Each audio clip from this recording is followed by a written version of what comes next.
You are watching coverage of the St. Croix Soccer Club, live on VAC TV.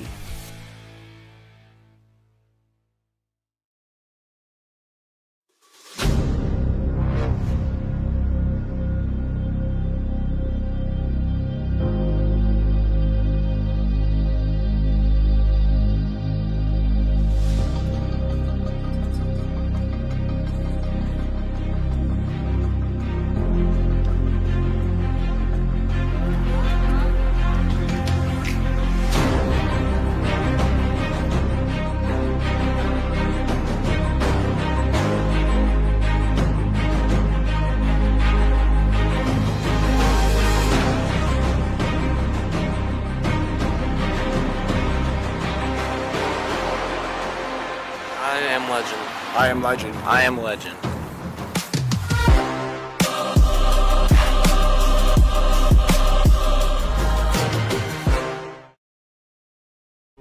Please don't say mentor. Okay. Yeah, we've worked together.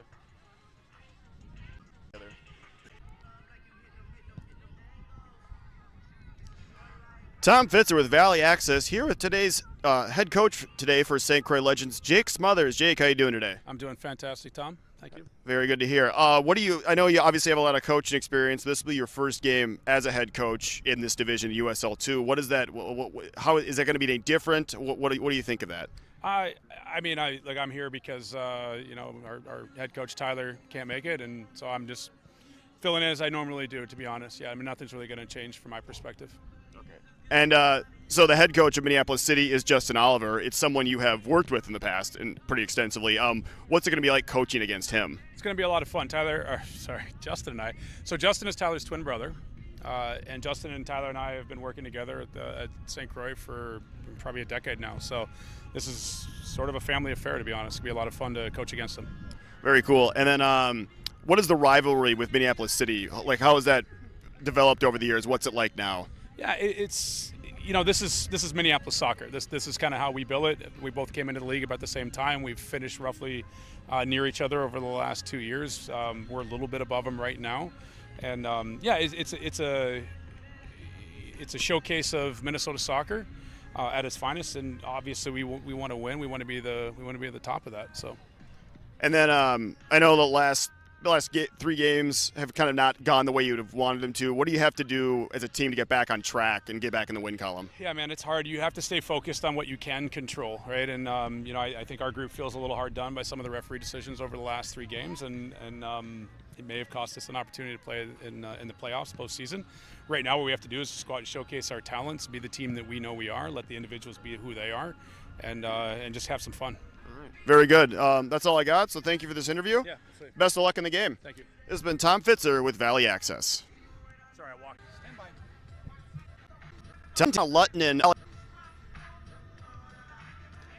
Tom Fitzer with Valley Access, joined today by Donna Luttinen. Donna, what do you do for the St. Croix Club exactly?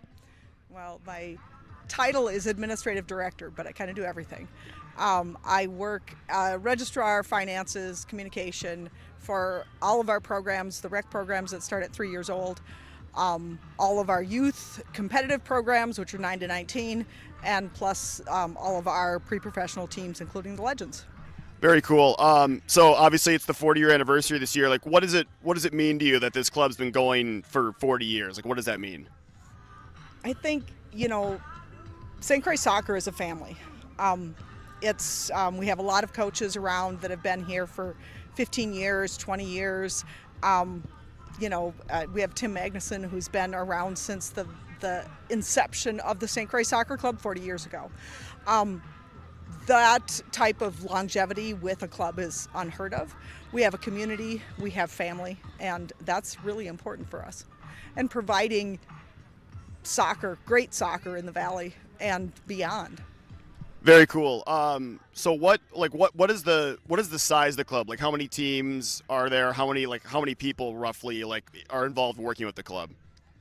So I do payroll for over 100 people on a monthly basis. So that's part-time trainers, coaches, full-time staff. So that's a big number. We have currently, our rec program has about 300 kids involved in it this summer. We had 250 plus or minus a few in the developmental league program, which is our feeder program to U9. And then we had another 50 to 60 in our minis, which is 3-4, and our kickers, which is just a place to get started. We have 63 teams in the club, competitively 9 to 19. And then we have 5 pre-professional teams. We have 3 on the men's side for the Legends, and then 2 on the women's side for the Legacy. So that works out to be, it's about 1,000 competitive players. I think around 100 in the pre-professional space, and then, like I said, about 300 in the rec program space. Very good. That's impressive and very cool. What's next for St. Croix as a club? I think continuing our community, continuing to build that, bringing people back that have been around. It's great to see our alumni come out today, and and participate. Some of those alumni are coaches right now, which is fantastic. I think one of the biggest things that we want to work on going forward is building more field access. That's really important. This summer has been one of the worst summers as far as getting playing on a grass field in my history with the club.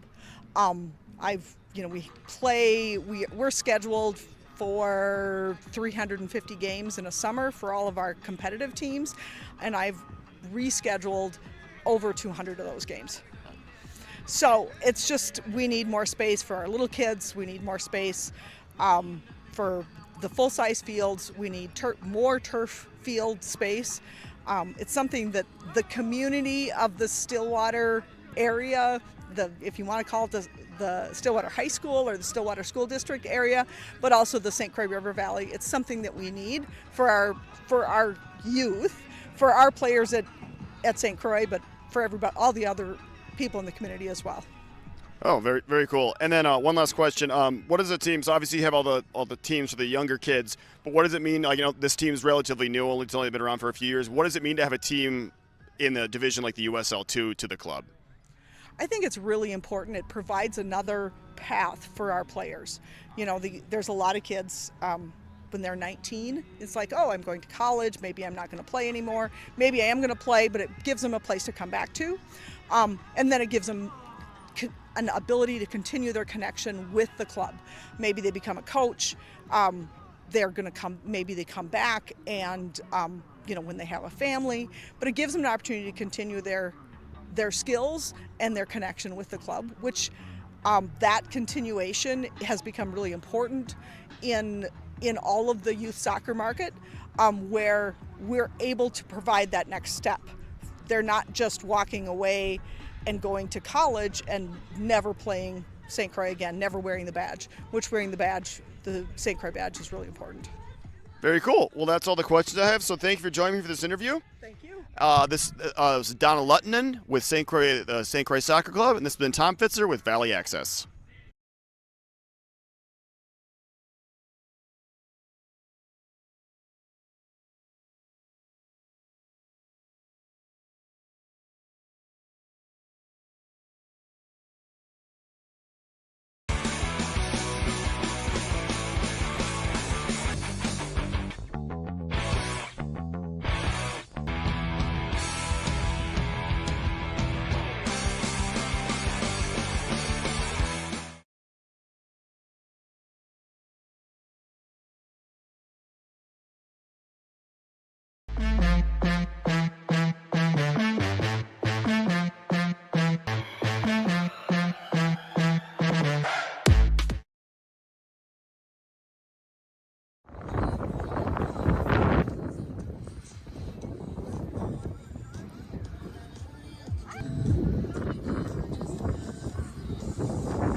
You are watching St. Croix Soccer live on VAC TV. Good evening, soccer fans. This is Tom Fitzer, joined by Adolfo Gonzalez, coming to you live from Pony Stadium here in Stillwater, Minnesota, for this final USL2 match of the season for St. Croix Legends. Today they'll be in a bit of a Minneapolis, Minnesota, Twin Cities derby, whatever you want to call it, with Minneapolis City. Kind of an intense rivalry has developed these past 2 years between these two teams, and we'll see another good edition of it today. Adolfo, obviously St. Croix has been, struggling a bit the last few games. What do they have to do to get back in the winning column today? I think the biggest thing is just believing in themselves to know that they have a quality team, they have a quality players on their field and on the bench. So just kind of going back into the belief system for themselves to be able to get the job done today. All right, we'll have to see how that shakes out. Hopefully they can do that today.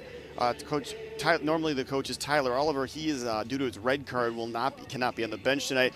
Acting head coach is his assistant Jake Smothers.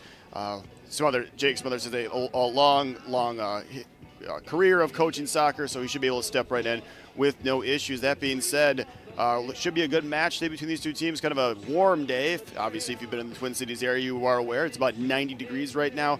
That turf is going to be a bit hot, but both teams should be able to handle it with no problem. Should have a good game. A few clouds in the sky, a little bit of a breeze, which helps. Other than that, it should be a beautiful night for soccer. And this is what I consider maybe a good little matchup between these guys, only because this is the first of two games within maybe a week or two that these guys are going to face each other in. They got the last regular season tonight that they're going to have here, and then in about a week and a half, 2 weeks, they're going to go ahead and play against each other in the Minnesota Cup final, which again now they're chasing for a trophy.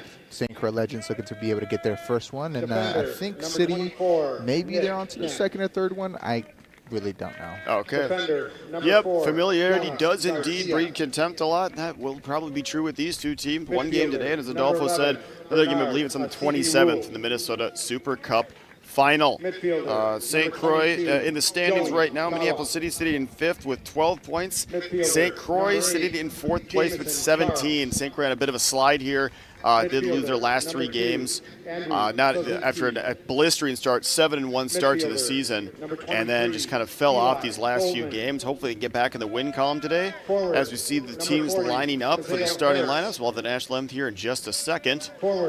Adolfo, when it gets this hot and the turf, obviously the turf, it's 90, in the air, but the turf's got to be about 110. Does that affect play at all, really, or is it going to be more of the same? It's a lot of mental toughness at this point, right? Being able to be mentally prepared and just be able to go out and endure any kind of heatness inside your shoes. A lot of times players you'll see will spray their cleats to kind of get some moisture in there to kind of cool it down. But it's just going to come down to mental toughness, right? Can you endure the pain while you're playing the sport to be able to keep going? All right, we'll have to see how both teams deal with that.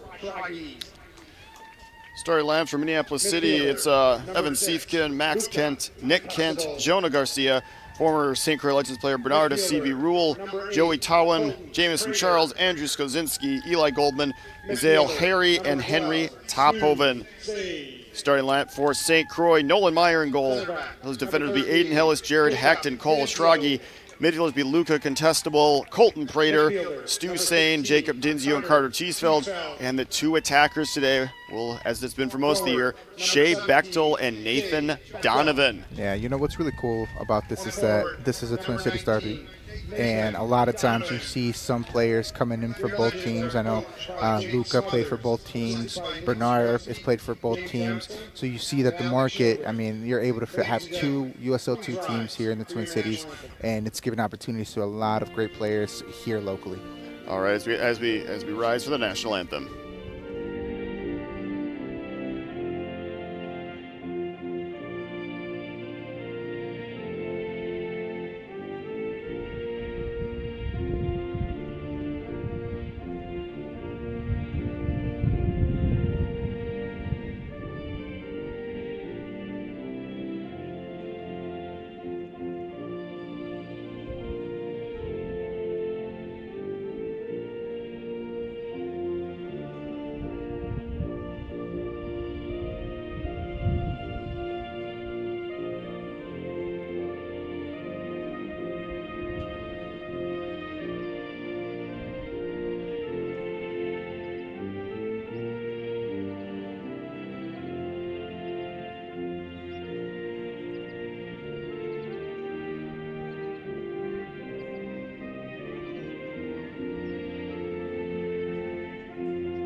All right, national anthem has finished. Both teams shaking hands before the game.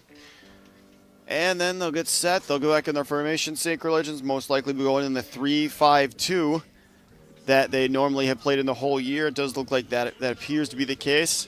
Adolfo, what's the St. Croix? Are they going to continue? What's their main strategy with the 3-5-2? Like, what are they trying to do to get goals? You know, it is a very narrow field, especially when you're dealing with the 3-5-2. So when you have those wing backs, being able to exploit the space as quickly as possible and let them go 1v1 on the outsides and the attacking third, I think is going to be key for them.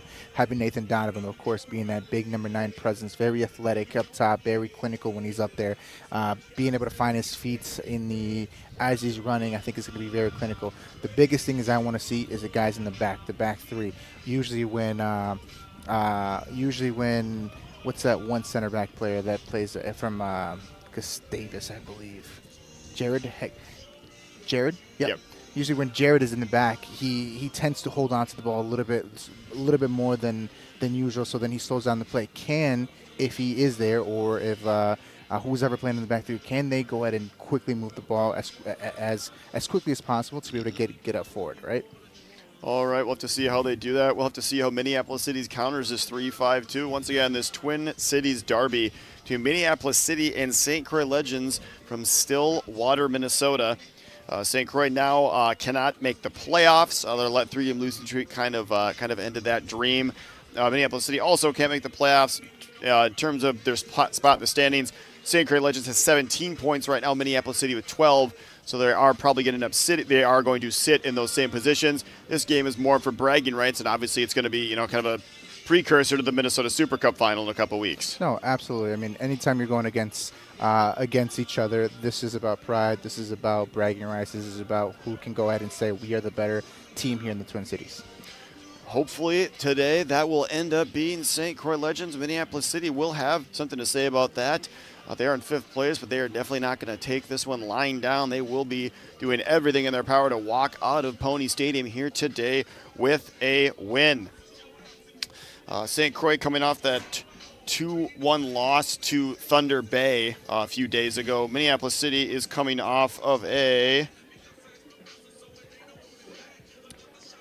actually are coming off a 2-1 win over Thunder Bay. That was on Friday. That was at Edward Nelson Field on campus of Augsburg. So Minneapolis City with a big win for them, beating the league leaders Thunder Bay. And, we'll have to see how this shakes out. Both teams lining up. Looks like Shea Bechtel will be taking that opening kickoff for St. Croix Legends. He's joined up top by leading goal scorer Nathan Donovan.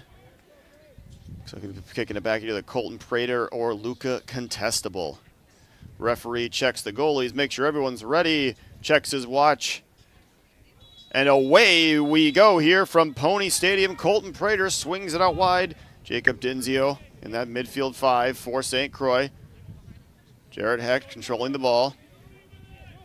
Jared Heck floats the ball to the left side to Dinzio. Once again, Dinzio, youngest player on the field, just finished his senior year at Hill Murray. Jacob Dinzio fights off one defender. Still dribbling down that left side, tries to flick it past. It rebounds off of number 11, Bernard Asibi Rule. And now it'll be a throw-in for St. Croix. Jared Heck lines the ball all the way across. Beautiful ball by Jared Heck. Ball pass inside to Nathan Donovan. Drops it inside to Luca Contestable. His shot's deflected.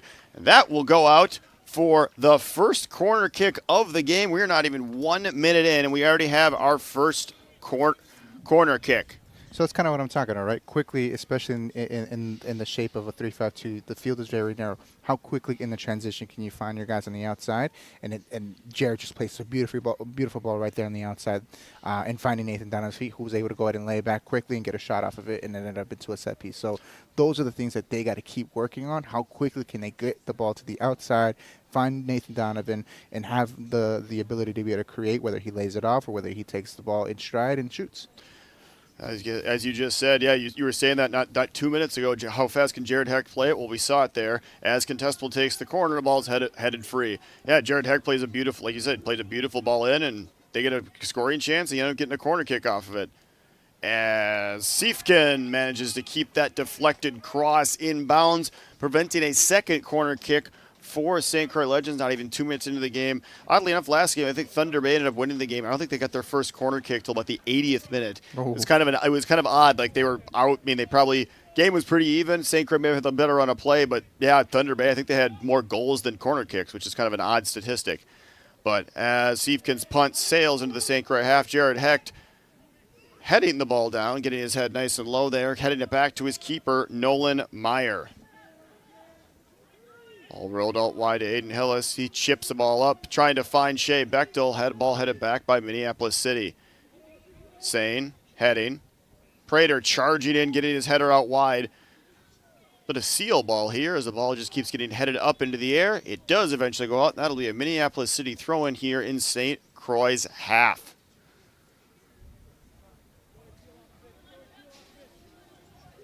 Third minute here from Pony Stadium. Still 0-0. Ball flicked on by Tophoven. Controlled by Tawan. He rolls it back. Big cross played all the way over to number 4, Jonah Garcia. Garcia will control. He tries to clip a ball over the head of Jared Hecht. Jared Hecht clambering over to get it. And now Jacob Dinzio will control. Ball one off Dinzio's foot by City. Dinzio wins it right back. Excellent bit of play there by Dinzio. Loses the ball. Doesn't miss a beat. And eventually wins it back as Minneapolis City will now control. Nick Kent on the ball for them. Towan. Ball one off him by Contestable. Now controlled by Nathan Donovan. Donovan over to Bechtel. Bechtel rolls it back to Donovan. Prater now controls. Prater trying to find some space. Finds Schragi. Schragi rolls it back to Dinzio. Dinzio trying to find some space. Dinzio's left foot. Bit of an awkward pass for Donovan. The ball lost, and now Minneapolis City will come back on the counterattack. Interesting formation here. They're still playing the 3-5-2 St. Croix, but they got Dinzio off of the midfield and into the back three right now. So he's playing almost like a left center back right now. And, you know, I'm not mad at that of that option only because of how athletic Dinzio is, how great on his feet he is, how great he is on the 1v1 battles, and they moved up Schragi up too. So he's playing on the outside as a wing back. Which should be it's pretty interesting to see that formation there.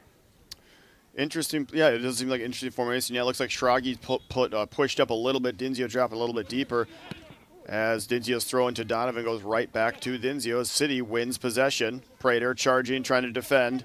Bit of a jersey tug there at number 40, Mizael Harry. City controls, far side of the field.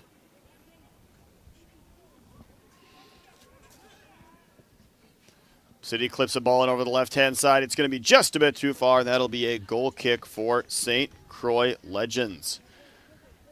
5 minutes into the game here. Still no score.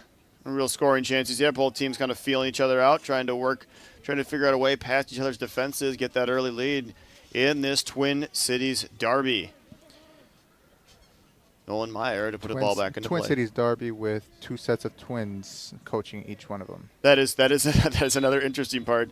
Tyler Oliver, and then what was his brother's name? Justin Oliver. Justin Oliver. Yep. Tyler and Justin Oliver, identical twins. So if you happen to be looking at the benches and wonder why Tyler Oliver is coaching Minneapolis City, that would not be the case. It is his twin brother. Tyler Oliver is up here in the press box with us today.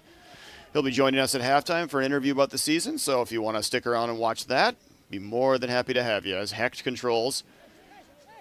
Hecht trying to find Bechtel. Bechtel clambered over. Hecht charging into the box. Hecht charging in 30 yards out. Hecht trying to find some space there. Couldn't quite. And now Minneapolis City will control. Stu Sain stepping in to thwart the attack. Eli Goldman, well done. That's a foul.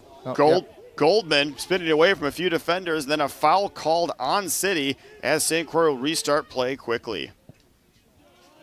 I see what Eli Goldman was trying to do there, try to get that foul in, but it just looked like a collision from both teams, and that was a handball from him as soon as he dove in there. Yep, there was a handball, and that's how they got that free kick as Hecht pushed up again. Looks like Hecht may have gotten maybe a little bit of a shove. There's Luca Contestable tries to catch Siefkin off his line. Siefkin was a bit out of his goal. Contestable from about 40 yards out realized that, Fired a ball. Unfortunately, it was just a bit too high, and the game will remain 0-0. Heads up play there by Contestable, catching Siefkin out of his net. We'll have to see for the rest of the game if that's something that continues or if Siefkin's going to kind of maybe learn his lesson and be more aware of it.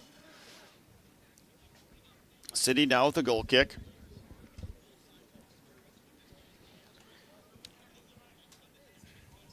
And they put it back into play. Garcia on the right-hand side for City. Defended by Prater. Ball chipped out of bounds by City. It'll be a throw-in for St. Croix Legends. You know, if St. Croix Legends are looking to be able to press and win the ball a little bit more on the higher up the field, they cannot get beat by one pass. I think they got to just do a little bit better at that press. Let's see how that continues the rest of the game as Dinzio's throw sails over the head of Nathan Donovan.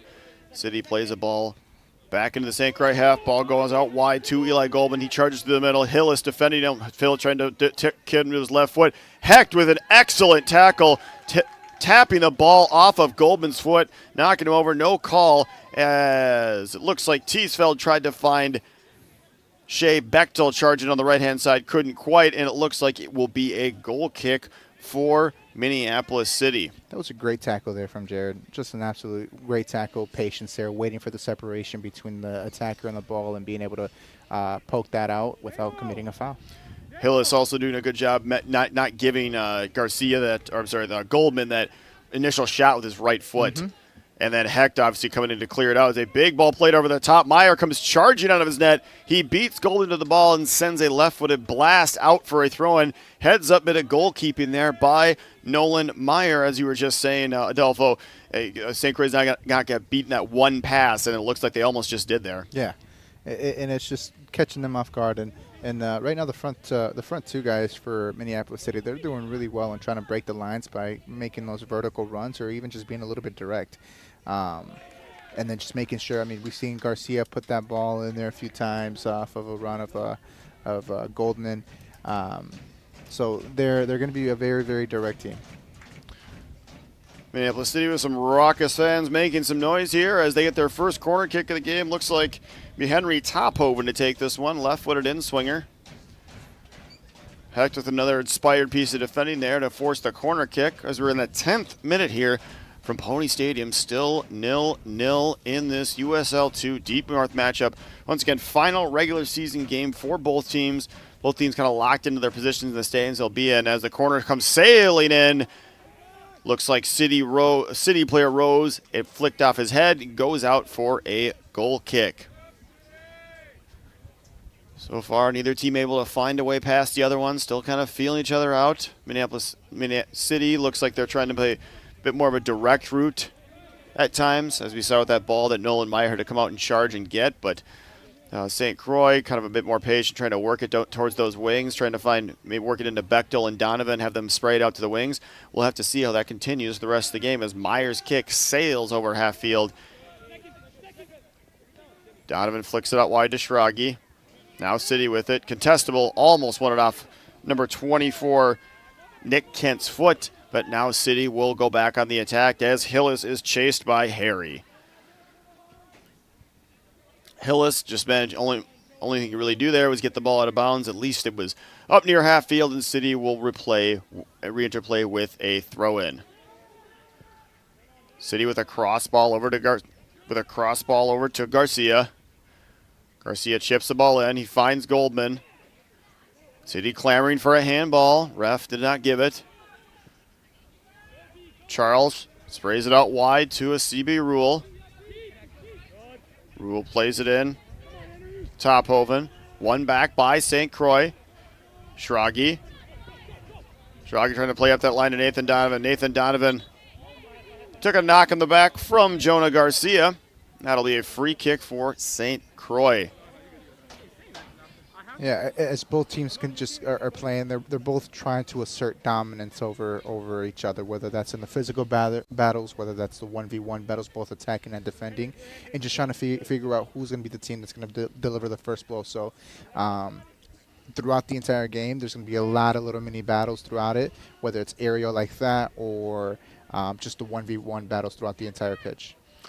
St. Croix now controlling in the Minneapolis half. Stu Sane with the ball. Trying to find something, just rolls it back to Aiden Hillis. Ball's played all the way back to Jared Hecht. Hecht will take the safe play and get it all the way back to Nolan Meyer as St. Clair resets play and goes back on the attack. Yeah, it looks like Jacob Dinzio's kind of dropped in that center back role. Schrage pushed up more. Looked like at the start of the game, Schrage was, and I think on the starting lineups, he was listed as defender, but evidently they've switched positions here early in the game. Yeah, and I'm not too, and I understand the idea and why. I mean, he can do Schrage charging can do in that. the top of the box. Schrage with a right-footed shot deflects off a City defender, and that'll go out for a corner kick. Sorry, continue your thought. Schrage being a D1 player playing at Drake right now, he has the mentality of being a competitor.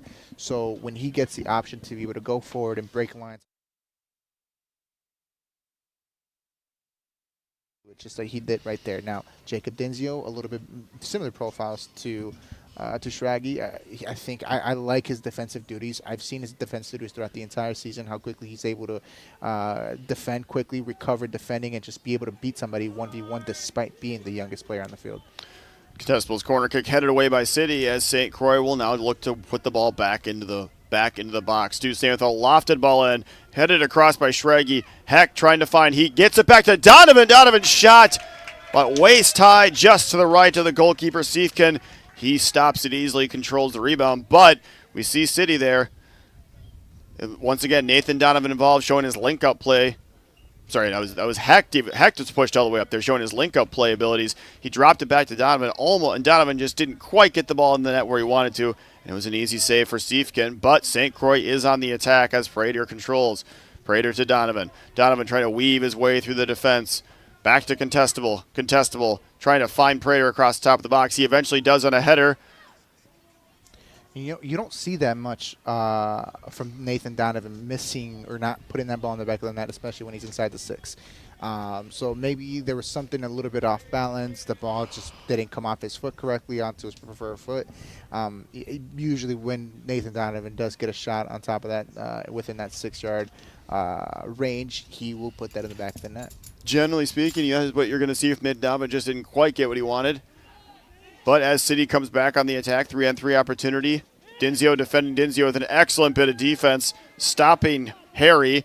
Dinzio charging into the City half, plays it wide to Bechtel.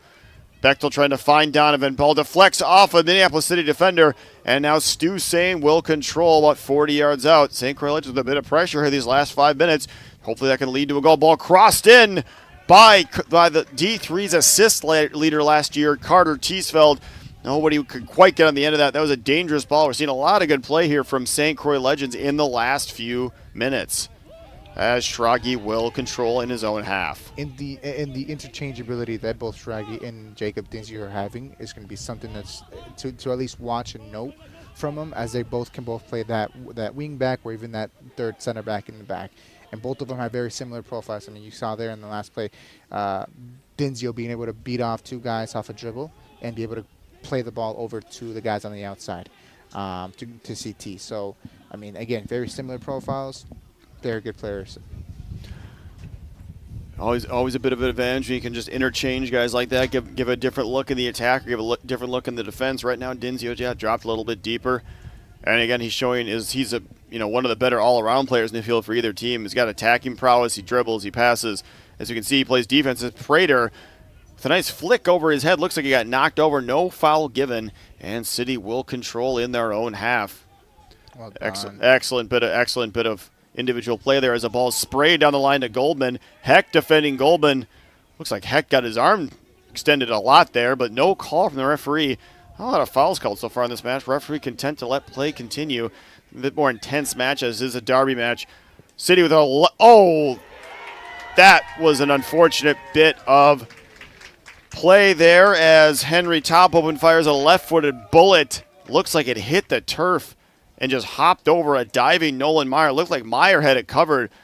I don't know if that was an odd bounce or if that was just the way it was going to bounce, but either way, Minneapolis City will take it as in the 17th minute. They open the scoring.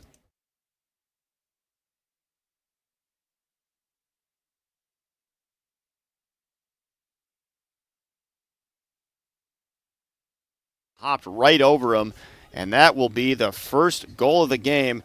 Henry Tophoven opening the scoring for Minneapolis City, and they have the lead early in this Twin Cities Derby match. Put it on frame. That's the advice you give to your attackers. Just make sure you put it on frame, and you never know what's going to happen. When you shoot, put it on frame. Whether the goalkeeper makes a good save but ends up dropping it, someone's able to rebound it, or in this case, you put it on frame and the turf is able to help you out with that. Just put it on frame, and you'll never know what happens. Exactly. That is what you always want to do. Make sure it can't score if you don't hit the net. There's a foul called in City. And St. Croix will restart play here. Still pretty even match so far. City with just maybe a bit of fortune there. Maybe a bit of fortune there. Ball hops off the turf and gives them a 1-0 lead as City will now have a throw-in. Yep, sometimes in games all you need is just a little bit of luck to be on your side to be able to get that ball in the back of the net. So, pretty even match. Both teams have had pretty good success on trying to get some attack going, and the first blow came from City. Schrage finds Prater on the left-hand side. Prater in the middle to Contestable. Contestable charging. Contestable with a right-footed shot. Did catch that as well as he can. And Luca Contestable's shot just dribbles across the ground into the hands of Evan Siefkin. The game will remain 1-0, but St. Croix still attacking, still creating chances. They're not out of this game by a long shot as we are now in the 19th minute. Once again, 1-0 lead for Minneapolis City in this Twin Cities Derby match from Pony Stadium in Stillwater, Minnesota. No, St. Croix is getting their chances. St. Croix is creating those opportunities to be able to score, whether it's coming from a shot from inside the 6 from Nathan Donovan, or a shot that's coming outside the 18, about 20 yards out, coming down the middle from Luca. And again, both those guys, Nathan and Luca, both have great shots. So they just got to keep creating those opportunities. One of them is going to go in. As you just said earlier, as we saw with City, just keep putting the ball in frame. Eventually it's going to go in. So we'll have to see if that continues. An excellent bit of play there by City as they charge in the net. Now left-footed drive sails not too far from the crossbar of Nolan Meyer's goal. That was a bit closer than I think anyone realized. Looked like it was Joey Towan who fired that shot as St. Croix restarts play here. Almost a dangerous ball there played by Hecht as number 40, Mizell Harry, nearly intercepted. Now Harry takes the ball off of Aiden Hillis's foot. Hillis with a slide tackle gets it clear, and now Hecht will control. Hecht finding Prater. Prater rolls it out wide to Dinzio. Dinzio with a bit of space there on the left-hand side. Looking to make something happen here for St. Croix. Get this game tied. He plays down the line to Nathan Donovan. He now turns around, tries to turn around Garcia. Couldn't quite do that. And now it'll be a throw-in for St. Croix.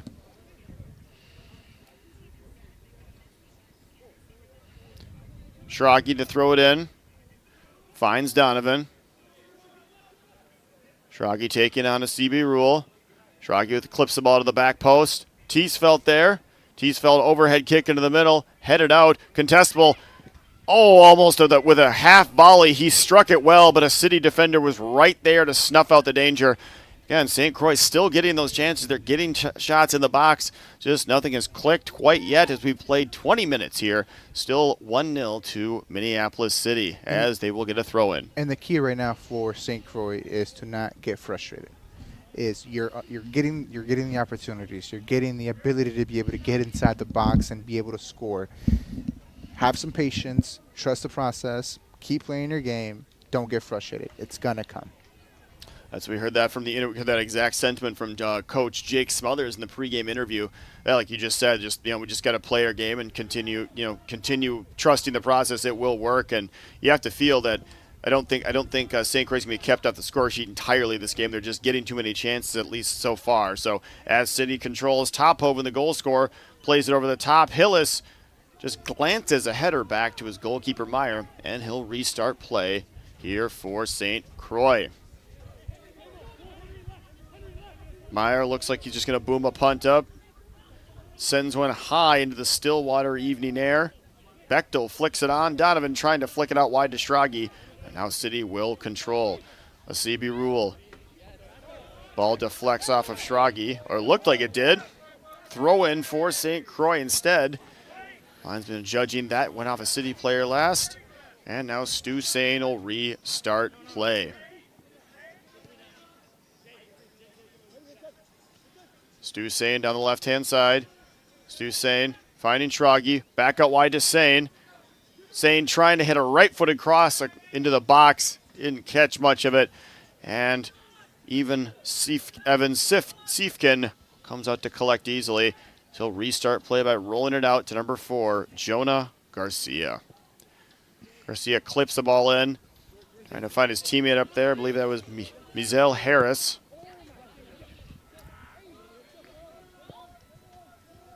Ball clipped over the top. Bechtel giving chase. Bechtel now controlling. Bechtel shields his defender off, and it'll be a throw-in. Carter Teesfeld will be over to take it for St. Croix, as his long throw is always a danger. You even see it looks like Jared Hecht is not pushed up for this one. Teesfeld hopefully can get this throw into the box, create some danger. A big throw in, collected easily by Siefkin. Yeah, especially for how narrow the pitch is. Those long throw-ins, especially in the attacking third, it's going to be another weapon for the Legends to be able to utilize whenever CT's on the field. Definitely not an attacking option most teams have. As a big ball's played into the St. Croix half. It's controlled by Tophoven. Tophoven defended by Hecht. He slips it through Hecht's legs. Hecht able to recover quickly and win the ball and play it back up the line, but it goes out, and that'll be a throw-in for Minneapolis City.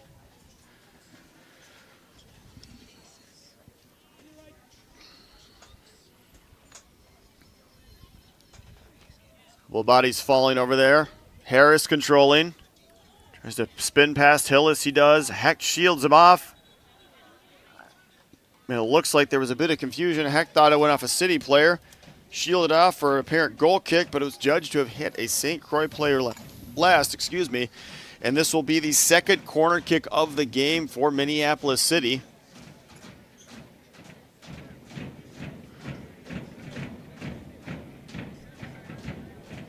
Minneapolis City. One player on the goalie.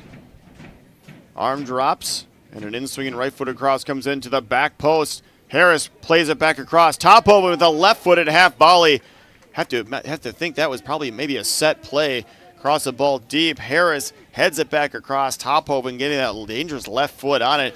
Caught it fairly well. Just too much backspin. It sails over the net of Nolan Meyer, and this game remains 1-0 as we are in the 25th minute. No, it definitely looks like a set play, something that they've been working on the training pitch, and it looks like it was designed and almost perfectly executed.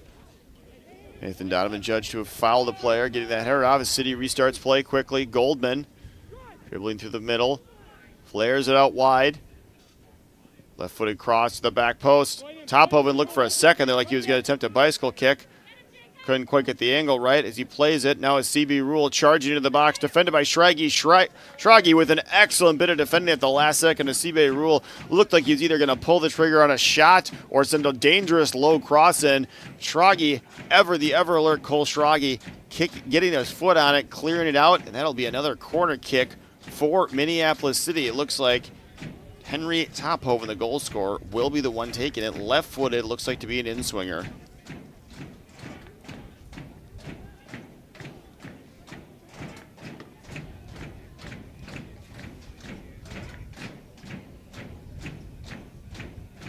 City fans making a bit of noise here. Traveling contingent making themselves heard. Tophoven having an issue with the flag. Assistant referees actually gave him a little bit of help and keep it back as his left-footed cross comes in. Meyer leaping, couldn't quite get the handle on it right away, but he recovers nicely and collects. And now game will remain 1-0. Dangerous cross there by Tophoven. He has been a thorn on the side of St. Croix these first 26 minutes of the game. And he does have the only goal, but he has been a danger, especially that left foot of his. Ball bounces. Bechtel trying to control. He bodies off Garcia. Bechtel all by himself, opting not to wait. Bechtel with a right-footed shot. Trundles well wide of the net. And that will be a goal kick for Minneapolis City.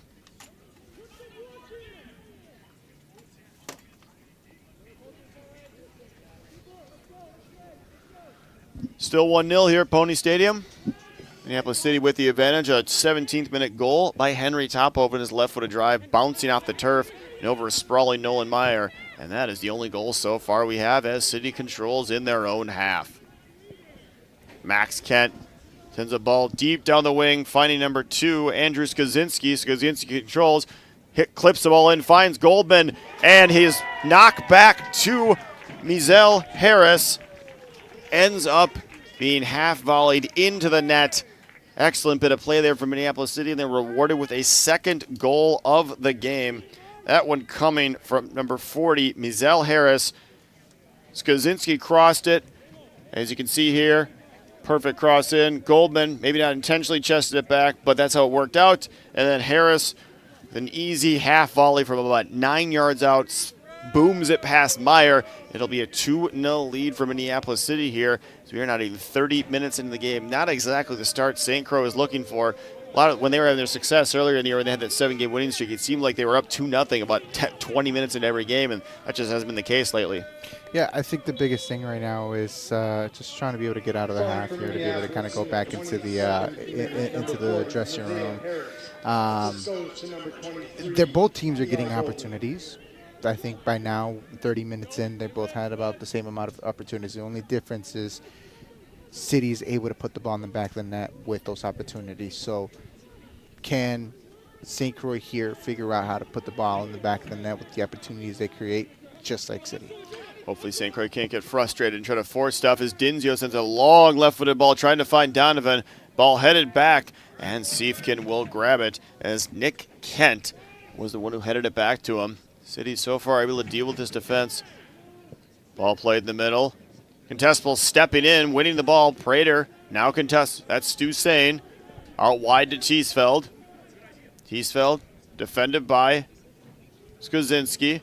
Teesfeld beats Skaczynski. Sends a bullet of across the net. Siefkin had to come and just punch it. He couldn't really get his hands to that all that well. He does clear the danger as now Schragi deflects the ball off of Rule, and it'll be a throw-in for St. Croix Legends.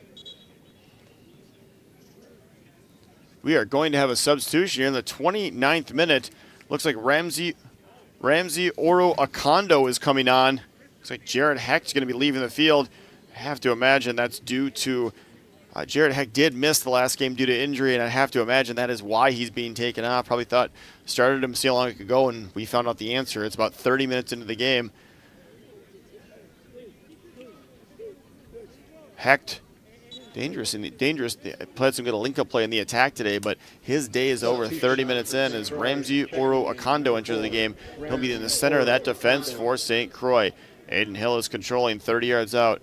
He finds Nathan Donovan in the box. Donovan twists his man, sends a dangerous ball across, and a booming shot off a rebound. Shea Bechtel crashes it off the crossbar. That looked like it almost tore the crossbar in half.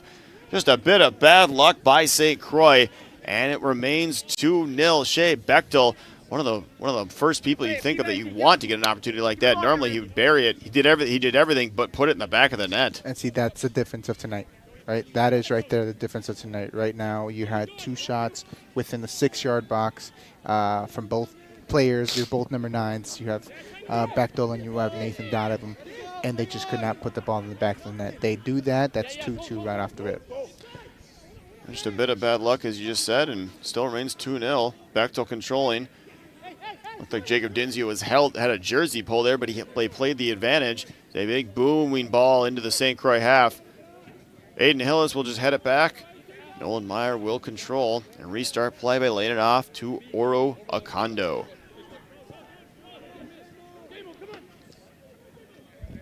Contestable and Charles. Battling over there on the right-hand side. No foul given. Ref content to let play continue in most cases. Not too many fouls. We'll have to see if this game gets, as this game wears on, if hopefully St. Croix get frustrated and start, taking some unnecessary fouls and acquiring some yellow cards. Yeah, that's going to be... Tophoven and Dinzio in a foot race to the ball. Dinzio beats him easily. He rolls it back to Meyer. Tophoven was with him for about 3 steps and just realized that Dinzio's speed is going to be too much as Contestable flicks his header wide trying to find Schragi. A CB rule out wide to Garcia. Ball just getting over the line, and that'll be a throw-in for St. Croix.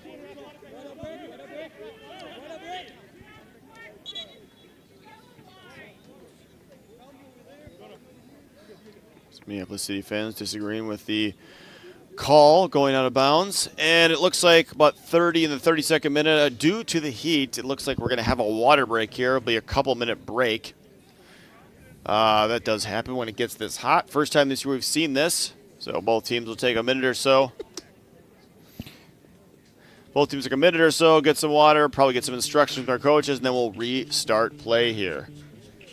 So again, if you're just joining us here from Pony Stadium in Stillwater, Minnesota, game's currently 2-0 in favor of Minneapolis City in this Twin Cities derby. 17th minute goal by Henry Tophoven. His left-footed drive bounced off the turf and over Nolan Meyer, giving them a 1-0 lead. In the 26th minute, a cross by Andrew Skaczynski. Eli Goldman's chest back to number 40, Mizell Harris, was dispatched into the net to give them a 2-0 win. Shea Bechtel nearly having the deficit just a few minutes ago.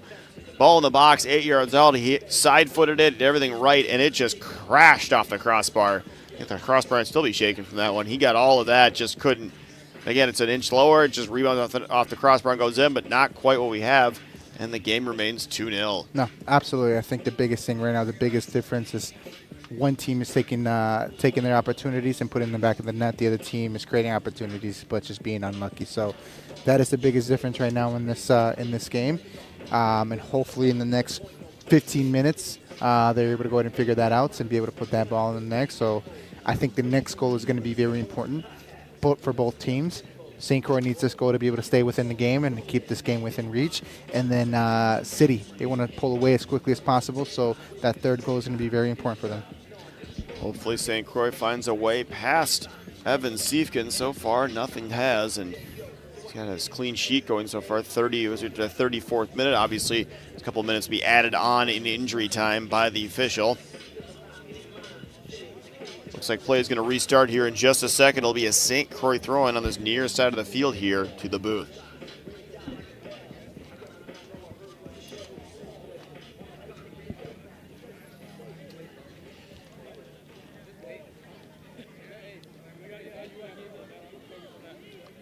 Referees probably also grateful for that water break. It's hot for them too. And yeah, temperature's touching 90, probably about 90 degrees right now. Has cooled off a tiny bit as the evening wears on and the sun sets, but still has to be a bit of heat out there. And of course, turf makes it just a lot harder as Dinzio's throw-in finds Nathan Donovan. Loops the ball over and finds Colton Prater. Prater plays it out wide to Nathan Donovan's Eau Claire teammate Carter Teesfeld. He finds Shea Bechtel in the box. Bechtel out wide to Prater. Prater trying to find a way around. Back to Bechtel. 1-2 with Prater. Prater with a ball into the box. Donovan stepping in. His left-footed flick just couldn't quite get the angle on it. But again, St. Croix is creating chances. I'd actually say they've actually kind of created more chances than Minneapolis City. Unfortunately, they haven't found any way to find the back of the net. And that remains 2-0. I think here the biggest thing for St. Croix is bend but do not break. You know, how flexible are you guys? How mentally tough are you guys to be able to find yourselves deep into the trenches right now, especially in this heat, being 2 goals down, 35 minutes into the game, and do not break. St. Croix trying to at least have the deficit, not go down 3-0. Be a long road back for them. It's not impossible, but you don't want to have to do it if you don't have to. Looks like Stu Say managing to get that out for a throw-in. There's a bit of misplay there by Akondo. Ball played back to Tophoven. Akondo recovers beautifully. His mistake led to a dynamite chance for Minneapolis City, but he ends up stepping in front of the shot and keeping it as a C-Bay rule. And Akondo with another defensive play. Akondo made a mistake 15 seconds ago. It looked like City was going to go up 3-0. He steps in front of one shot, and then again, just about Bernard as C-Bay rule, but to pull the trigger from about 12 yards out in the half volley. Akondo stepping in and getting it out for a corner kick, the 4th one of the game for Minneapolis City. Excellent bit of play there for Akondo. So he had to pick up a bit of a knock with not blocking those shots. Looks like he'll continue to play. Top open with the corner, cross it to the back post, and Meyer rises to collect easily. Yeah, so I mean that whole exchange right there was self-inflicted, from a bad throw-in to a bad touch to a ball coming across the 6 to then putting yourself to try to get the ball back because of the mistakes that came from you. So self-inflicted. wounds there that they created, and hopefully they're able to clean it up, especially in the back line. Okondo went down for a little bit. Again, stopped 2 shots point blank. Looks like he may have took a knock on his foot. Went down. Looks like he will continue again. Okondo coming on in the 29th minute. Jared Hecht presumably leaving the game due to injury.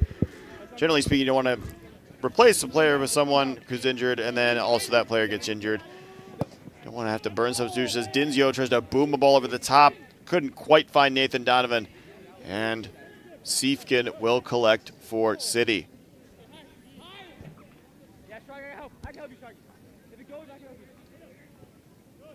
Siefkin out wide. City looking for that 3rd goal. Big ball played over the top, over the head of Dinzio. Bernard Asibe Rule now controlling for City. He's got Top open in the middle. He drops it back to Harris. Harris trying to wind his way around the St. Croix defense. Finds Tophoven. Tophoven with a beautiful left-footed backheel pass to Eli Goldman. Nice bit of defending there by Aiden Hillis to clear the danger. City with City's last few minutes have, as they take a quick corner kick. City's had some dangerous opportunities. Some last-ditch defending by St. Croix has kept this game 2-0. Garcia with a cross to the back post. 2 City players unmarked. And it looks like one of them, can't tell 100% who that was. It looks like that was number 2, Andrew Skozinski. Just mistimed his jump, but he was all alone about the top of the 6-yard box, the header, and that would have put St. Croix in a deep hole. A little bit of a mental defensive lapse here in the last couple of minutes. So yeah, the last-ditch efforts right now from St. Croix has been the one keeping this a 2-0 right now. They can easily go for the 3-0 rip right now, as you see. Hillis with another last-ditch effort. Looked like Harris is going to find Goldman for a 3rd goal, but St. Croix living on a nice edge right now. Luckily, they haven't been quite burnt. Luckily, they haven't been burnt by it. As the ball goes out for a throw in, St. Croix now just right at this point, they're probably just praying for that halftime whistle. Yeah, it almost looks like tired legs in the back. Need to be able to be a lot smarter with the ball, on the ball, and their off-the-ball movements have to be there to be able to make their life easier. St. Croix with a few defensive miscues there. Luckily, Minneapolis City not able to take advantage of them. As Prater will now tries to control. Took a shot in the back from Jamison Charles. Harris puts a big ball left-hand side. He finds Eli Goldman. Eli Goldman on that left-hand side, defended by Oro Okondo. Okondo defending. Goldman trying to cut in the middle on that right foot, cutting across the top of the box. He plays it, but his pass is too much for Jamison Charles. He'll have to sprint to the sideline to collect the ball and restart the attack for City. Top of the box for Eli Goldman. He flicks, finds Henry Tophoven. Teesfeld beats him to it. Teesfeld managing to shield him and keep the ball for St. Croix, as now Nathan Donovan will control. Haven't looked like he was shoved over. Contestable, Sane, Prater. St. Croix trying to build a bit of a rhythm here, trying to work its way around, trying to find that hole in the Minneapolis City defense. Schragi rolls it in the middle to Sane. Sane trying to find Schragi on that left-hand side. Pass didn't have quite enough on it. Jamison Charles with an excellent backheel flick to Tophoven. Tophoven now get into the St. Croix half. Tries to play it out wide to Goldman. Ball looks like it went off of Goldman last, and that'll be a throw-in for St. Croix.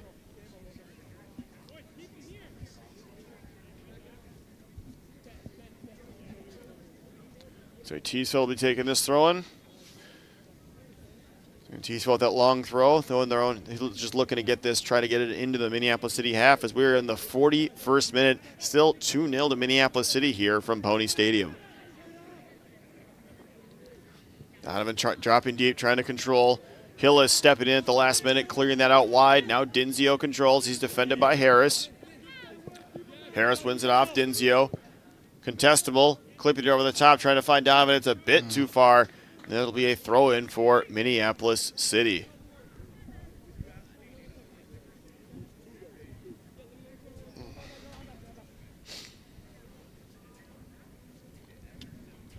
City to restart play.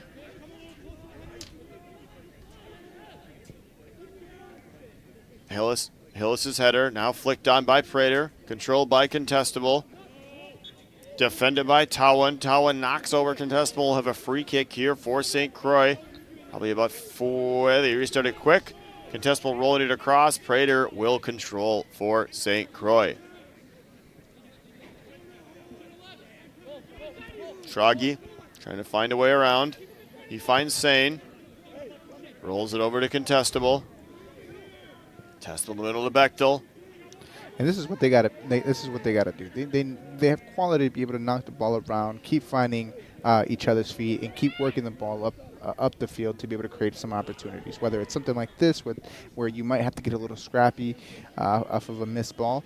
But the biggest thing here is, can they find each other's feet? Can they settle in? They have the quality to be able to do it. Can they continue doing it without getting frustrated, and then create something out of nothing?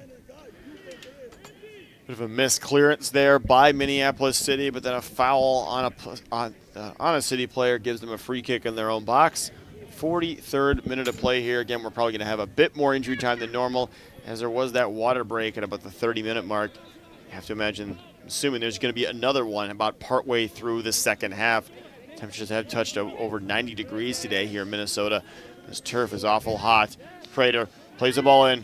Bechtel charging in. His right-footed shot just went wide of the post of Evan Siefken.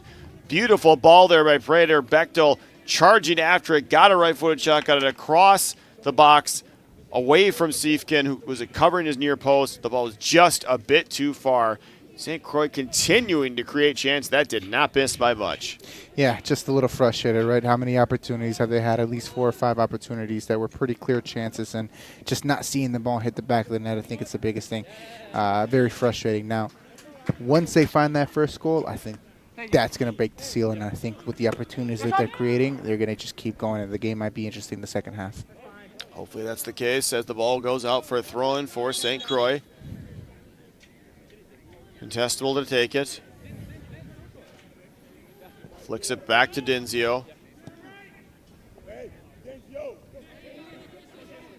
Contestable out wide. Denzio trying to weave his way through 2 City players, couldn't quite. The ball looked like the ball went off Eli Goldman's heel, but referee and the sideline ref didn't see it that way. It'll be a throw-in for Minneapolis City.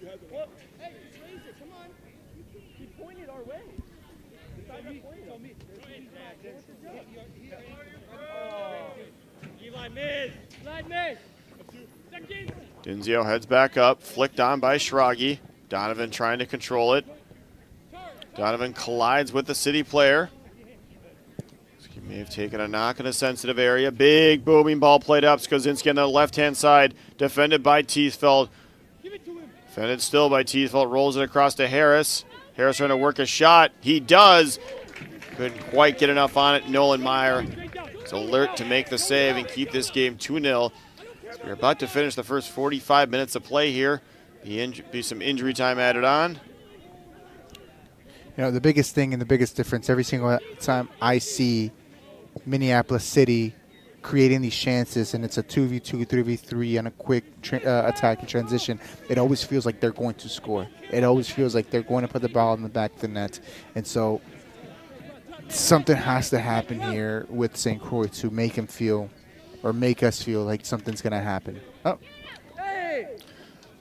Ball trundles into the box. Look like Bechtel, Kent, and Siefken came out and collided. Siefken able to corral the ball. No foul called. Dangerous ball there. Bit of excitement, but not quite enough for Bechtel to get it into the net, as Siefken will punt it into the St. Croix half. Bit of a miscommunication there by Akondo. He'll head it back to Meyer. And St. Croix will restart play again from the hands of Nolan Meyer. Schragi on this left-hand side. Sorry, Denzio on this left-hand side. Back to Prater. Bechtel swings the ball away across the field. Aiden Hillis controlling. Crosses half field, finds Prater on the inside.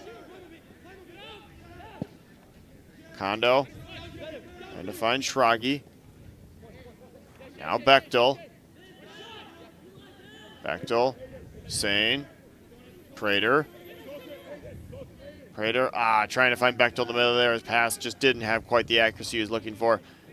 Stu Sain stepping into it. Ball flicked back. Nathan Donovan with a left-footed blast. Siefkin coming out and cutting the angle down. There was just, that seemingly came out of nowhere. Misplay by Minneapolis City, and Nathan Donovan nearly have the deficit with a left-footed blast, but Siefkin placed perfectly to keep this a 2-0 game. Strong right hand there from the goalkeeper to be able to get that ball out. Testill swings a crossover. Siefkin comes and punches clear. It'll go out for a throw-in for St. Croix. Carter Teesfeld jogging over to take it. Teesfeld throws it in the middle. Prater heads it back in. Couldn't quite get the handle on it he wanted to. And it will go out for a throw-in for Minneapolis City.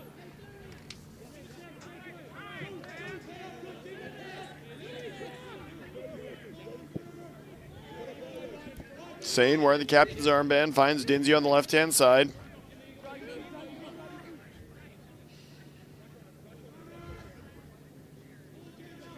Sain drops it back to Dinzio. Dinzio ladles it out wide to Hillis. Donovan back to Contestable. Contestable trying to find Donovan on that 1-2. Not quite on the same page there, and it'll remain 2-0. Good bit of play there from St. Croix. Just can't quite find that final killer instinct to get to have the deficit. That will do it for the first half of play here from Pony Stadium. Score at halftime. Minneapolis City 2, St. Croix Legends 1. Halftime from Pony Stadium. We'll take a short break, and then we'll come back with Coach Tyler Oliver in an interview. Goals in the 16th minute from number 30, Henry Tophoven. And in the 27th minute, from number 40, Mazael Harris. St. Croix Soccer is celebrating its 40th year this year. The club would like to thank everyone who has worked, coached, played, or been a parent. Thank you very much for all your support and dedication to St. Croix.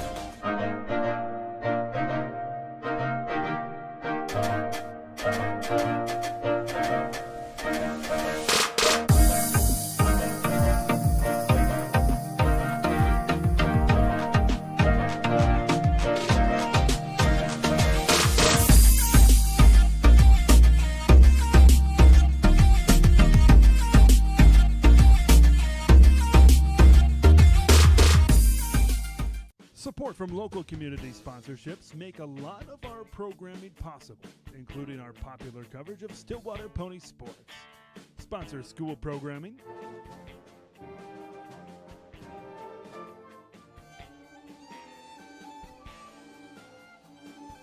as well as community events.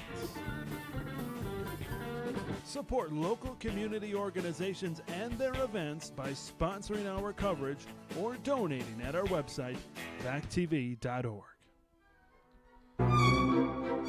Preserve those local events that last a lifetime. Visit the VAC TV store on your computer or mobile device to purchase school programs and community events. DVD, Blu-ray, and digital downloads are available. Make it easy and search for your program that you wish to purchase. Buying is convenient with multiple options at your disposal while checking out. Visit vactv.org/store today. Community Ed serves a great purpose in our community and helps keep families connected.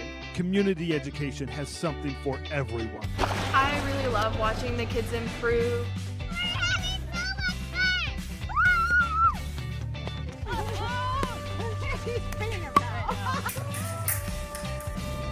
You can do it! Nice job!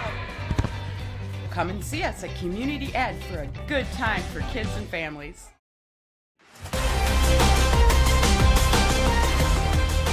Break of this USL2 Deep North matchup. Your score at halftime in this Twin Cities derby: Minneapolis City 2, St. Croix Legends 0. We're going to have highlights here for you here in just a second. But Minneapolis City having the better of the finishing mostly. The game's been pretty even so far. Just Minneapolis City just a bit more fortunate on their finishing, and that's why it's 2-0. We got our first goal here. You see Henry Tophoven, 25 yards out, drives a left-footed shot. Couldn't quite see it in that clip there, but it looked like Nolan Meyer had it covered. Ball just hopped over him for the first goal. Chested down by Eli Goldman, and Mizell Harris with an easy finish past to Sperling-Meyer. And that's where we sit. It is 2-0 at halftime. Adolfo, does St. Croix really need to change much going into the second half? Other than like finishing, like the way they're playing. I don't think so. I think the biggest thing is just going to come down to be able to finishing your opportunities to put the ball in the back of the net. They are getting countered pretty quickly and easily. You know, at times, especially in the last 10 minutes, we see them coming down. So City, we see them coming down in a 2v2, 3v3 situation. And every single time it feels like City's going to score when they are in those opportunities. Even at the end with Nathan Donovan being able to hit that ball with his left foot within 10 yards, and the keeper was able to make that save. So stuff like that. They're getting opportunities inside the 6. They're getting opportunities outside the 18. They're getting crosses in. The biggest thing is, can they put the ball in the back of the nets and just keep going at it without getting frustrated? Of course it's frustrating. You have countless opportunities and none of them are going in. Can they continue doing that without having any kind of mental defensive lapse? We have seen a few of those, like you said, those defensive lapses. We have seen a few of them. There was a stretch in about a minute where it seems like there was 2 of them. Ramsey Oro-Okondo did make the defensive lap, but he recovered to block 2 shots. For a few minutes there, was St. Croix on a nice edge, just like playing with fire. They were just unforced errors basically. So, actually, now we're going to be joined in the booth by head coach Tyler Oliver. We'll give a short interview with him, talk to him about the season. Tyler, how are you doing today? Good. How are you doing today, Tom? Thanks for having me on. Yeah, no problem. Thanks for coming on. So, obviously, season, lost the first game of the season, but then 7-game unbeaten run. Mm-hmm. Everything seemed to be going great, and then obviously the last 3 games, not exactly what you would have wanted. But what's the biggest positive you can take away from the season so far? Yeah, I would say even though the results didn't quite go the way we wanted it to the last 3 games of the year, our performances in all 3 games were probably better than they were in the legs where you got the wins in. It's going to sound a bit of a cop-out, but we had some really, really tough refereeing decisions go against us, and I will die on the hill that those kind of impacted and changed those games, which is why I'm in the booth today. So, we saw that in the last game. That looked like it. I think everyone kind of agreed that did look like a penalty kick, and your reaction probably was probably understandable. I think in the moment. So it was funny. Jake Smothers was coaching against their assistant coach in USA Cup this morning, and he went up to him and goes, "Yeah, blatantly a missed penalty." Yep. So it was nice to hear from their coaching staff that they obviously had a better look than all of us even did too. Yep. So the fact that they felt that way doesn't help much after the fact. But again, knowing that it's okay if one decision goes against you once in a while, but to have 3 stonewall decisions go against you in back-to-back games was tough. And I think the boys have probably carried it a bit into the performance that we're seeing right now, which can't happen from myself, from the staff, and then from themselves too, to be honest. Yep. Yeah, again, it wasn't just they were huge decisions, Nathan Donovan getting that second yellow card when it looked like he headed the ball. Yes, Donnie wins a header, the goalkeeper runs 12 yards into him, collides with him, he yells. Really, really tough call. And then obviously we don't have Donnie against RKC, which changes the way we play a ton. To be honest, it's probably more important to us than any one player to their team is in the conference. And then the penalty call against Thunder Bay that didn't go our way in the 78th minute. And honestly, if we get that penalty call right now, we're 3 points out of playoffs if we win today. And I think just psychologically, the boys knowing that we had everything in front of us heading into the last 5 games of the year and then it kind of slipping away is part of what you're seeing today. And that's the human element that's tough. And we tell the boys all the time, we're not here to coach your guys' attitude, your energy, and effort levels. Those have got to be the non-negotiables you guys bring to the table every single time. And I think we're kind of lacking on that a little bit today. Yep, hopefully they have gotten chances. I mean, again, you saw the first goal, the drilled shot. It looked like Meyer had it covered, and then it just hit the turf and just hopped it over. It's just Nolan wants that one back. Yeah, I think he wants the first one back against Thunder Bay the last game too, to be honest. I think Nolan's been unbelievable 90% of the season. I think maybe confidence is starting to slip just a little bit, but that's not an indictment on him as a goalkeeper because the goalkeeper that he is the goalkeeper we saw for 90% of the season. He just has to believe that's who he is, and then he'll be back to that same level and standard. Exactly. And we've had 3 really good chances today, the same way they've had 3 really good chances. The only thing, they've taken 2 out of their 3. I would say that City probably feel a little bit more in control of the game than we would like to be right now with some of the pressing and the tempo they're setting up the field. I don't think we've replicated the same thing on our side of it, to be honest. And like one of the things that we talked about in the scout was that Eli Goldman, when he plays the 10, is going to make runs in behind. It's not going to be the 9s who do it. And that's what goal 1 came off of him running up that left channel, then fighting a 2v1 with Andrew, and then Andrew crossing the ball in for a goal. And then even when then Henry went and played the 9 or the 10 now, and then Eli's at the 9 because whether it be a knock or something. Their player profiles don't change. So if Eli's at the 10, he's still going to run behind. If he's at the 9, he's going to run it behind. Yep. If Henry's at the 9, he's going to check down. If he's at the 10, he's still just going to stay underneath and play. So I think it's a matter of like us as a coaching staff and the players got to realize those things about like, hey, even if they change positions, it's still the same people in those same spots at the end of the day. And again, our 6 is just getting ran off of way too easily, and that's on Stu and Colton to kind of figure that out. Hopefully they can figure it out there in the second half. Obviously, this is the last game of the year. You still have that Minnesota Super Cup matchup. I mean, obviously you're trying to get a trophy. So what are you? And you're playing these same city players. So how much is tonight going to affect the next game as well? They say it's really hard to beat a team 3 times in 1 year. We saw that with RKC. Almost saw it with Thunder Bay. So maybe if City takes this one, we'll take the Super Cup one. I think that's a trade-off everyone would be okay with. And I think the boys will be roaring to go for the Super Cup final for sure in just a different kind of psychological way. All right. When is that Super Cup game? I want to say Thursday the 25th, okay. 6:30 at McAllister, I believe. McAllister College in in St. Paul. Okay. It should be a good matchup. Again, trying to get some trophy from this year, trying to get some, get to lift some kind of trophy, which would be nice. So obviously I think you'd obviously also rather be in the playoffs as well, but the season didn't shake out that way. So yeah, and again, like we're happy with the performance, the strides we took moving forward. Like I think if you had offered us our point total and our record at the beginning of the year where we are right now, we would take it in a heartbeat. But because of starting the way we did, I think that's kind of has that disappointing feeling at the end. It's really hard from being a team that's printed in the bottom of the conference to go make a jump into the conference playoffs inside of 1 year. So there's a little bit of growing pains that, like, as much as we want to speed up the process as much as possible, there still is that process for a reason. Yeah. So that's still a great experience for the guys, even moving forward in the future. All right. Well, thank you for joining me for this interview. Thank you, Tom. Look, are you going to be back on the bench for the Super Cup? I will be back on the bench for the Super Cup final. Look forward to seeing you there, and hopefully they can come back, and best of luck in the Super Cup final. So, okay.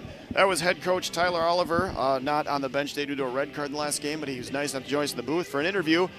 So Jake Smothers is the acting coach right now.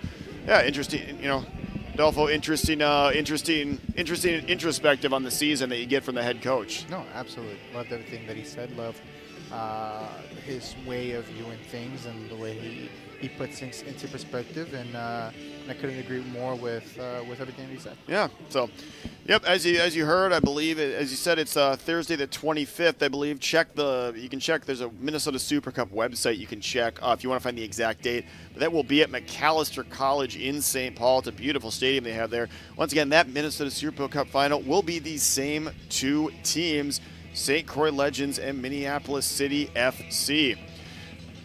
And we're going to have the standings pulled up here in just a second. As you can see, Thunder Bay back on top. St. Croix Legends, after their blistering start, has now fallen to 4th place. They are just ahead of Minneapolis City. Judging by the point totals, those are where the teams are going to sit in terms of St. Croix, Minneapolis City. But St. Croix, still got the Minnesota Super Cup final. Obviously, like Coach Oliver said, when you start off the season that well and then you fall off, it can be a bit more frustrating than if it was kind of more even-keeled throughout the year. So, but that is where the Deep North USL2 division standings sit right now. It is still 2-0 at half. Minneapolis City with that lead over St. Croix Legends, as both teams apparently are making their way back to the field. Will be restarted here in just a minute. There'll be another hydration break sometime in the second half for both teams and the referees. Yeah, so hopefully St. Croix, they got to just keep working those chances and not get frustrated, don't get despondent, and should be able to find their way back in this game at some point. Yeah, it should be interesting. I think the next goal is going to be very important for both teams, staying in the game and just kind of pulling out away from the game from both perspectives. So looking forward to see for another 45 minutes of some good soccer tonight. Should be some good soccer. We'll have any substitutions that either team might make for you as we learn them. Only one substitution in that first half. Jared Hacked started in the center of the defense for St. Croix. He had to leave in about the 30th minute, presumably due to picking up. He did miss the last game due to injury.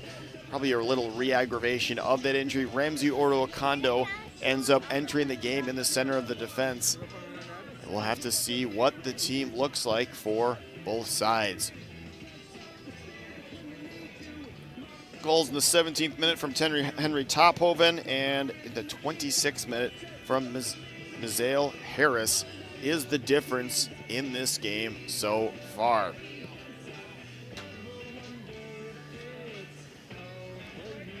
Does look like pretty much the same team St. Croix trotting out. Acting head coach Jake Smothers giving the pre-second half pep talk, trying to figure out a way back into this game. City warming up, and but temperature now probably in the high 80s here at Stillwater, Minnesota. Bit of a warm one today. City just a bit more clinical on their chances, and that is why they have a 2-0 lead. So again, 40th anniversary of St. Croix Soccer Club this year. Had the head administrator for the club, Donna, on before the game. Good interview about like the direction of the club, what they want to hope to accomplish. It's 40 years is a long time for any club to be continually going. So it's impressive. Yeah, 40 years. Great products. Has produced a couple of MLS players. Has produced quite a bit of coaches, both collegiate. We're still waiting for that first pro coach that comes out of St. Croix. Yep, as we had a last game pre-game interview with Minnesota United player Devin Padelford. Played his entire youth career in St. Croix, and now plies his trade as a defender for Minnesota United. Both teams, Minneapolis City, huddling up. They're going to try to maintain this 2-0 lead and extend it if they can. As you've said before, Adolfo, his next goal is going to be important if it does come. St. Croix needing to get it to have the deficit and keep this game. Minneapolis City gets it, that kind of might be it. 3 goals is a lot to ask. Yeah. Especially trying to chase a game, especially in this heat. It's hard to expend that much energy.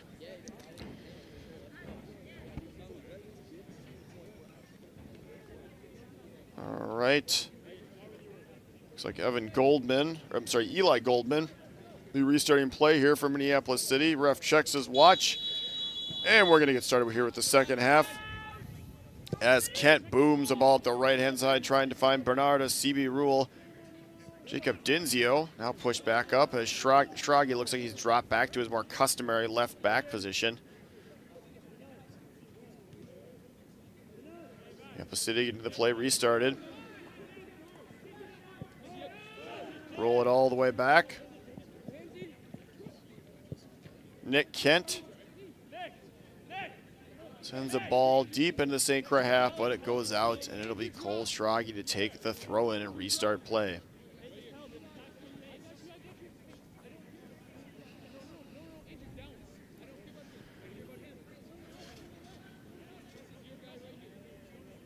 So Dinzio is going to be on the throw-in.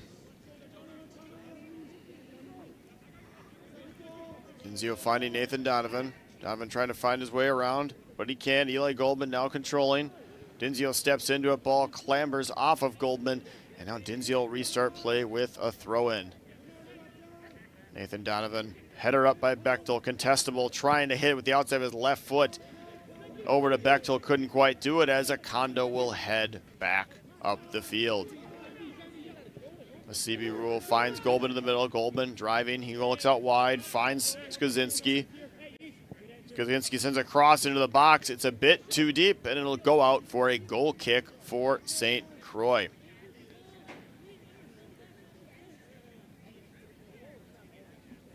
Doesn't look like any substitutions for either team. Looks like the same 11 for each team that ended the half are starting the second half. Sure, we'll be seeing some subs here in about 15 minutes. Have to expect it on a night like tonight. Kind of hard to run for 90 minutes full blast. Donovan flicks it on, trying to find Bechtel. Teesfeld defending. Ball flicked on. Oh, there is a substitution. Looks like number 7, Stevie Lamar, has entered the game. Does look like the goal scorer, Henry Tophoven, has left the game for for Minneapolis City, and Stevie Lamar has taken his place at the top with Mizell Harris. Minneapolis City controlling in their own half. Big booming ball played up. So the linesman flags up for offsides. They have played advantage, and St. Croix will try to restart the attack. Bechtel playing a big ball, trying to find Teesfeld. Misplay. Teesfeld with a left-footed drive, and an excellent save by Siefkin keeps this game 2-0. Teesfeld read that play absolutely perfectly. Backheel trying to find Bechtel. Shielded out by number 22, Joey Towen, and that'll be a goal kick. Teesfeld, excellent just heads-up play there. Read exactly what the defender was going to do. He nearly pounced that mistake, got a good shot off, but as we've seen so far in this game, finish just wasn't quite there. Siefkin easily able to save that one. The biggest thing is right there is the IQ of applying pressure from the backside of the defender, and just putting pressure on him will make him feel maybe a little bit nervous, to make sure that his touch is perfectly, to make sure his decision is perfect. And sometimes defenders have a little mental lapse when they have a little pressure coming from the back. The ball's coming from a weird angle towards you as you're heading back to your goal, and you see that little defensive mental lapse there. Teesfeld nearly having the deficit and pouncing on that one as a big ball is played into the St. Croix half. Schragi on it. He just shields it out, and it'll be a throw-in for Dinzio.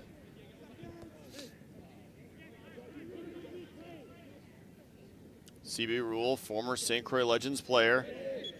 Bechtel knocks over Eli Goldman. It'll be a foul and a free kick for City as they restart play quickly.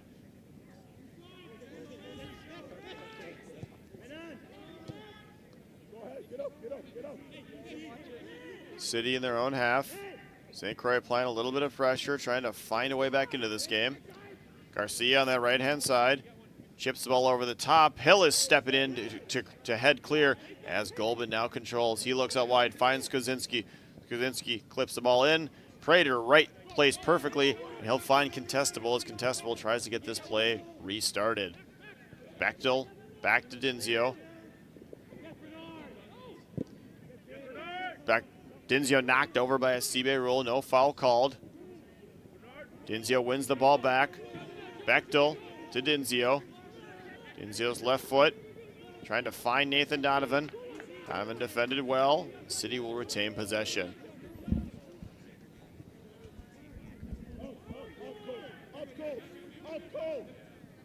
Towen in the middle, finding Charles. Out wide.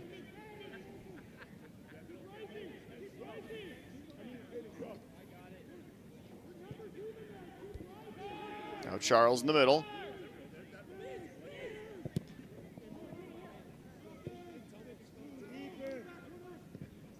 Bit of a miscue there by City. Nathan Donovan in the boxes, left foot.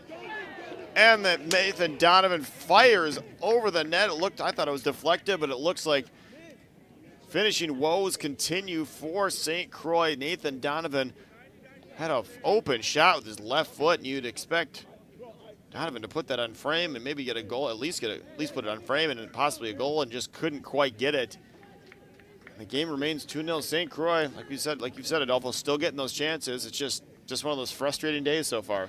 No, absolutely. I think we're 6 minutes into the game. 2 clear chances there for St. Croix. Really well good chances there coming from both of them, coming from defensive mistakes. CT applying pressure on that outside center back, and then the middle center back there just having a little bit of a miscue there, and so applying pressure on them. It seems that it might happen for them right there. Teesfeld finding Donovan. Donovan's right-footed shot parried by Siefkin. And it looks like Bechtel couldn't quite get the rebound where he wanted it to go. And now City will come back on the counterattack. City looking to extend their lead. Up 2-0 here in the 52nd minute. St. Croix with a few good chances in that first half. Acondo with an absolutely picture-perfect tackle. Took the ball off his foot. No foul called. Absolutely perfect by Acondo, as Prater will control. St. Croix with another golden opportunity. Couldn't quite get that one in as well. Ball wide to Hillis. Hillis couldn't quite keep it in. It'll be a throw-in for Minneapolis City. The momentum's there for St. Croix, and City is just trying to weather the storm a little bit to try to get the momentum to change a little bit here. We'll have to see. It looks like there may be a sub actually here in the 53rd. Oh, no, not a sub. Never mind. Looks like Skazinski just switched sides with Garcia for this throw-in. Like for a split second there was a sub there, but City has only made the one sub so far. They'll control in their own half.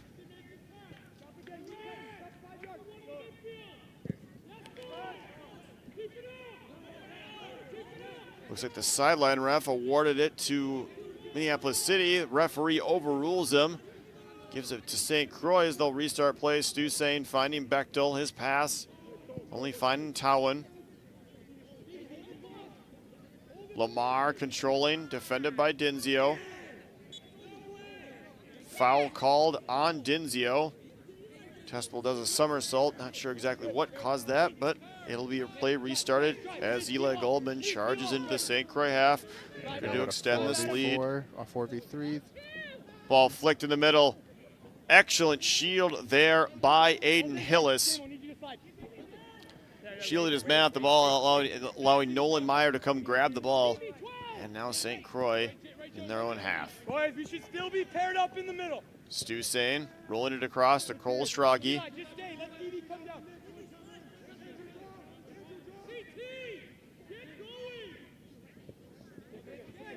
Bechtel in the middle.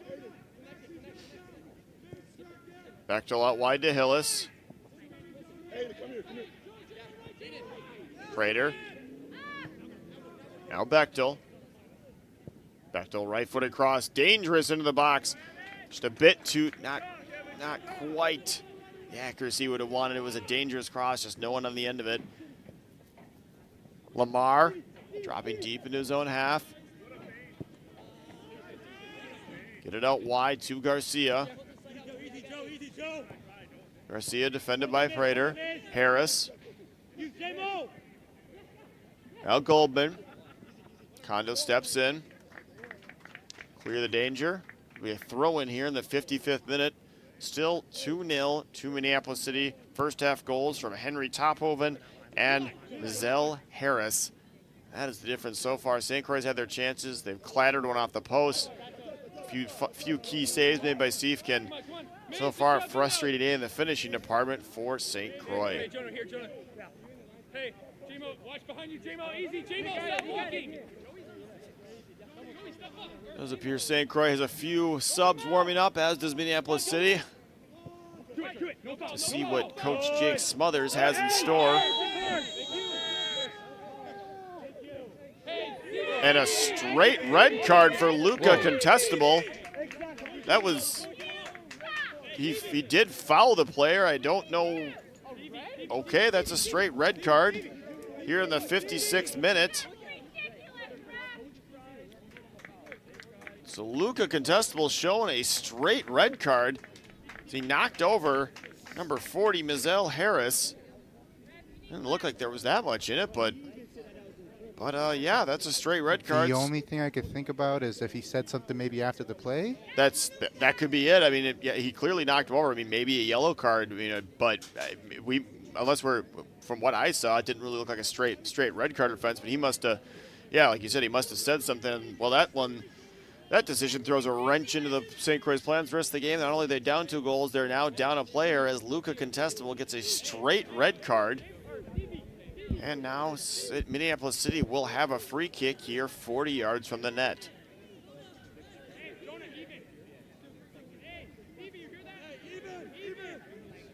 See what Coach Jake Smothers can do here to kind of alter the formation of the team. You just lost one of your center midfielders as Garcia crosses the ball in. Nathan Donovan dropping deep to clear it. Yeah, I mean, red card has been issued to St. Croix number 6. The saga of refereeing going St. Croix, going against St. Croix continues tonight. And they haven't been like, it's not Nathan Donovan controlling. Nathan Donovan defended by Kent. Nathan Donovan trying to find his way around Kent. Nathan Donovan Great 1v1 defending there. Good 1v1 defending there by number 24, Nick Kent. He played it perfectly, just holding Donovan up long enough, waiting for some help, and he got it from Max Kent. And the game remains 2-0. Like, yeah, it's not like the refereeing today, it's been pretty even. No real curious decisions. And like we said, like the last 3 games, there's just been one absolutely massive one that is just, I mean, that alters the game. It's like a straight red card. It's just like, okay, now you're down to 10 guys and you're down by 2 goals. All right, so here we see right now the center ref giving an explanation here to assistant coach Jake Smothers, who just receives a yellow card. Yep, and Jake Smothers with a yellow card here in the 58th minute.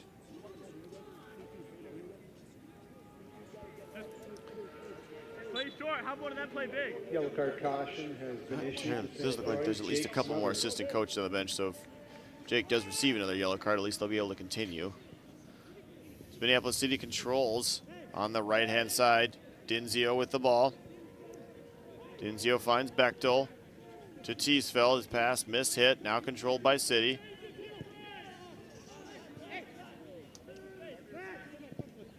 Kent, ball intercepted by Hillis. He finds Teesfeld. Prater loops the ball over for Stu Sain. He chests it over, trying to find Teesfeld, but now controlled. Prater knocks over number 7, Stevie Lamar. It'll be a free kick for Minneapolis City as Lamar down in a bit of pain.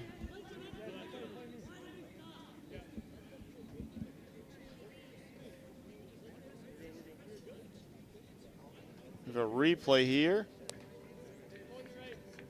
Does look like, yep, Prater just knocks him over, no card given. And Minneapolis City will restart the play. Got a bit confused there as I thought I heard Coach Tyler Oliver yelling, and it was confused me because I'm like, well, he's not coaching. Then I just remembered, oh yes, his identical twin brother is coaching the other team, and they do sound identical. So,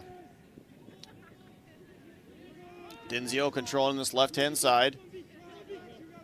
Dinzio finding Prater. Prater out wide, finding the captain Stu Sain. Sain with a dangerous ball played across. Kozinski intercepts. Kozinski charging right at Kondo. He flares it out wide to Lamar.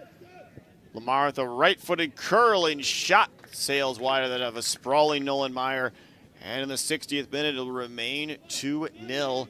Advantage to Minneapolis City.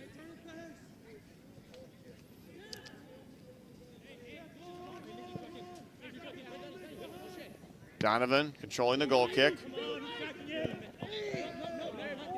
Same playing it out wide. Ball sails out of bounds, but he was knocked over.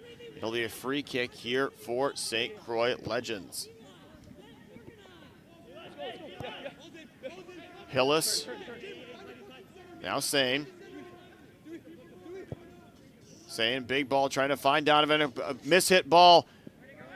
Siefkin managing to get to it right before Nathan Donovan would put a head on it and made this a 2-1 game. I almost feel like Donovan there hesitated going on that challenge. Yeah, especially from his last mishap with challenging a keeper there. We do have a foul. Looks like there's going to be a yellow card here in the 61st minute. Yellow card is going to be awarded to, find out here in just a second. So Minneapolis City player couldn't quite tell who it was. Looks like number 4 Garcia will be getting the yellow card. Yep, Garcia just clips him in the back, and that'll be a yellow card for number 4, Jonah Garcia. Yellow card caution has been issued to Minneapolis. Prater on the free kick. Garcia. Yeah, as you said, Donovan maybe a bit hesitant to go into that one, as we saw from before when Yep, and I don't think this ref, other than that one instance, does not seem as card happy as the ref from that game. There were 14 yellow cards in that game. And 2 reds. Yep, and 2 reds. Prater, he nearly beat Siefkin to his near post. Prater kind of at an odd angle, not really, I don't think Siefkin was expecting a shot. Prater nearly curled it into that upper near corner to him. Ball hit the side netting, just the outside of it. Prater nearly having the deficit. St. Croix, despite being down to 10 men, still getting chances. Does look like Carter Teesfeld's going to exit the game. Teesfeld will exit the game here in the 63rd minute. Looks like Will the Kid. Looks like Will Kidd will be entering the game. St. Thomas product from St. Paul, Minnesota. And a city legend. For St. Croix, checking in, number 11. Minneapolis city legend? Yeah. Oh, you used to play for them as well? Yep, played for them for a couple of years before St. Croix became USL2 back in the MPSL days, and they're in their startup days. Will Kidd was there.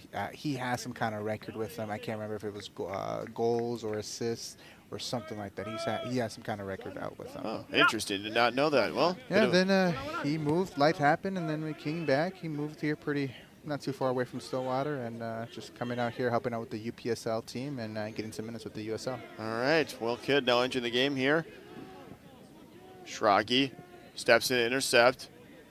Game has a bit more flavor to it now.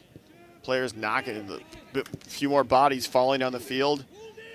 Oh, an excellent back heel there by Lamar. He nearly found Goldman as Meyer will just flare it out wide to Dinzio.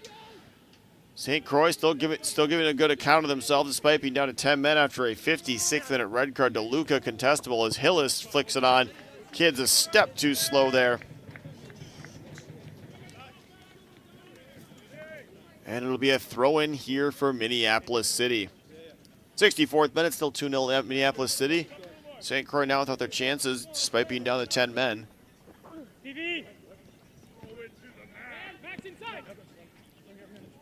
Prater trying to charge, find a way through midfield. He finds Bechtel. Poke it. Bechtel out wide to Kidd. Kidd charging on that right-hand side of the box. He tries to get a crossover, defended well by Minneapolis City. Kidd, he had Donovan on the back post. It looked like for a second that was gonna be the end of it. And now Acondo controlling. Uh-oh. Big of a touch there. Oh, I thought, kind of seemed like one of those scenarios where a condo might have went in cleats up, just like reaching in just a step too far and get a card. But luckily that didn't happen. Oh. Sane, an interesting ball over to Prater. There's been about 2 balls here that's been played from St. Croix that are just very questionable. Yeah, you don't want to. Yeah, you play balls like that, and then it's like interception, and all of a sudden you got a 3-on-2 running down your neck. Schrage with a right-footed shot. Ooh, Siefkin. There was a bit of a rebound, but he managed to corral it. There was Bechtel and Kidd there ready to slam it home if it had squirted free. But it did not. We remain 2-0 here in the 65th minute.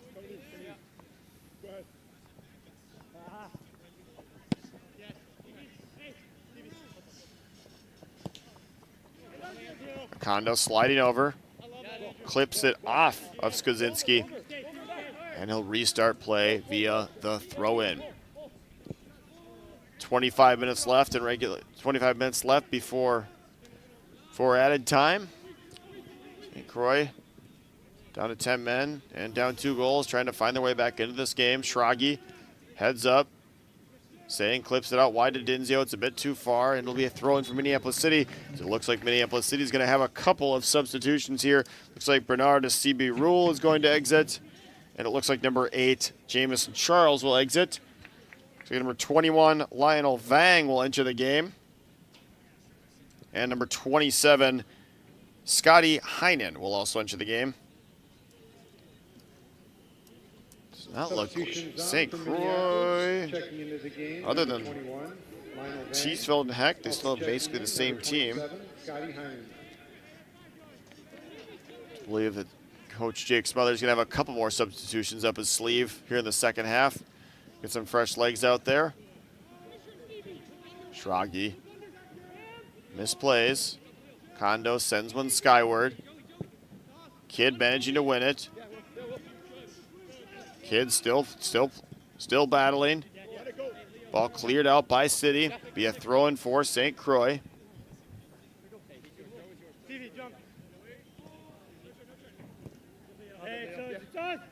Throw in for St. Croix. Come down, kid. Hillis to restart play. Headed back by Nathan Donovan. Acondo charging in to get that header. Kidd still pressuring. Overhead kick by Kent. Ooh, that's a card.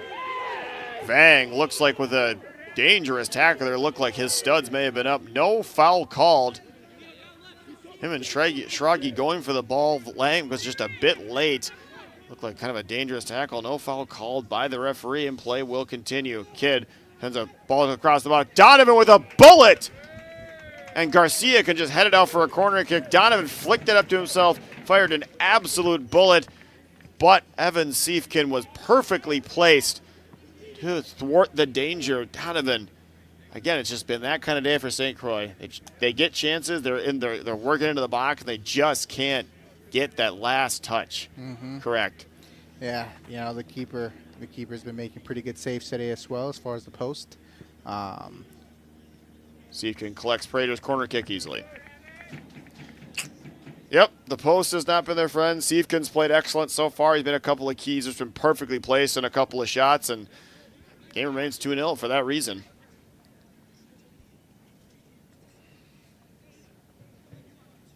(22) Tawin controlling. Ball played up to Vang. Vang on a 2-on-1. Schragi defending. He forces him out wide. Ball played in the middle. Dinzio with a sliding challenge.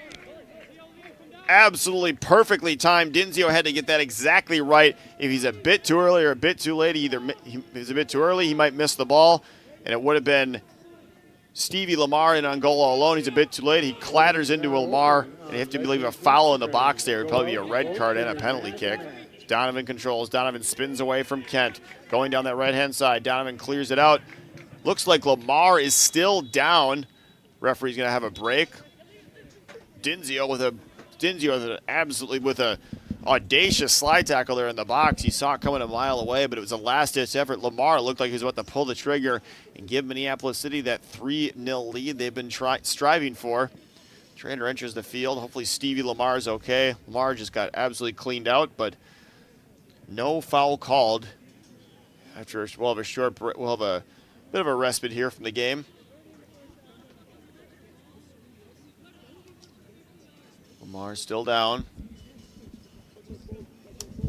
That one had to have hurt. Looks like he's going to be probably getting back up here in a second. Yeah, it just looked like it was a hard tackle.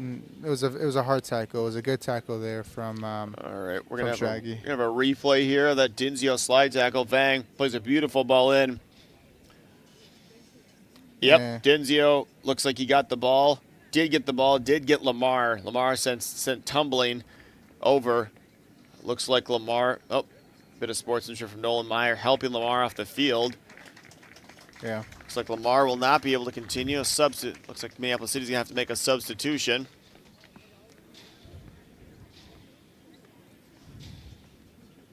A hasty substitution as Lamar took a bruising challenge from Dinzio. Dinzio last-ditch effort there, prevented the goal. Have to see who enters the game for Stevie Lamar. Again, 71st minute here from Pony Stadium, and it looks like the team's just going to take this opportunity to have their water break. They were going to take one anyways. Might as well use this while you have it.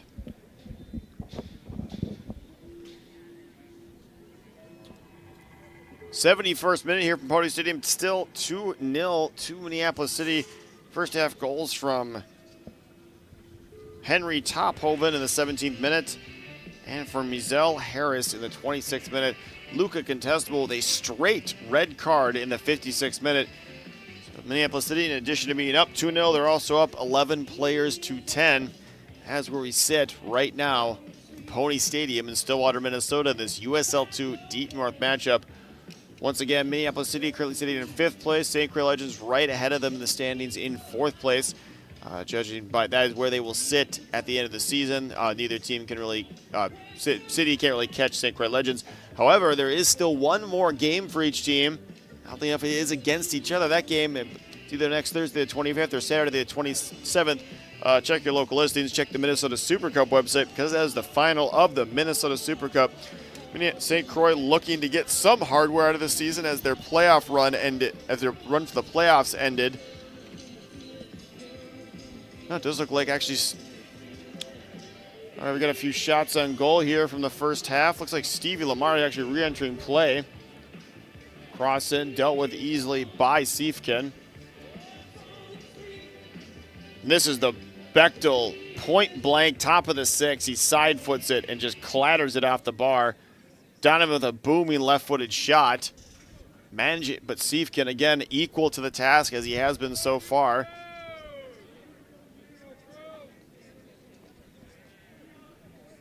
Does look like Stevie Lamar. Looked like he limped. He couldn't even get off the field under his own power.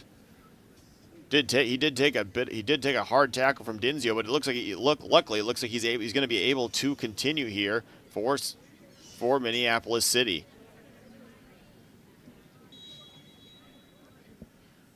Sane with the throw-in. Looks like number 3, Max Kent, rises to head it, but he heads it out, and that'll be the 5th corner kick of the game for St. Croix legends. Dinzio trotting over to take it with that left foot of his.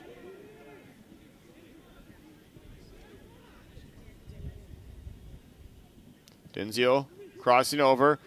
Siefkin making it known that's his box, jumping to punch it free. Siefkin got clattered into. No foul called by the referee as Dinzio spins away from 2 players. Can't quite get that third, and but he does win a throw-in here for St. Croix.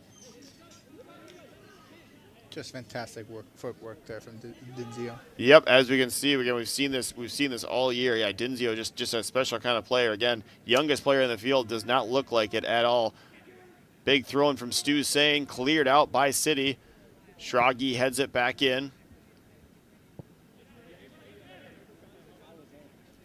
And now Stu Sane will restart play from the throw-in. Kondo finding Prater eventually. Aiden Hillis controlling. Hillis rolling it all the way back to Meyer. 75th minute here. Still 2-0 to Minneapolis City. Ball judged to have gone off of number 21, Lionel Vang. It'll be a throw-in here for St. Croix. Sane finding a Kondo.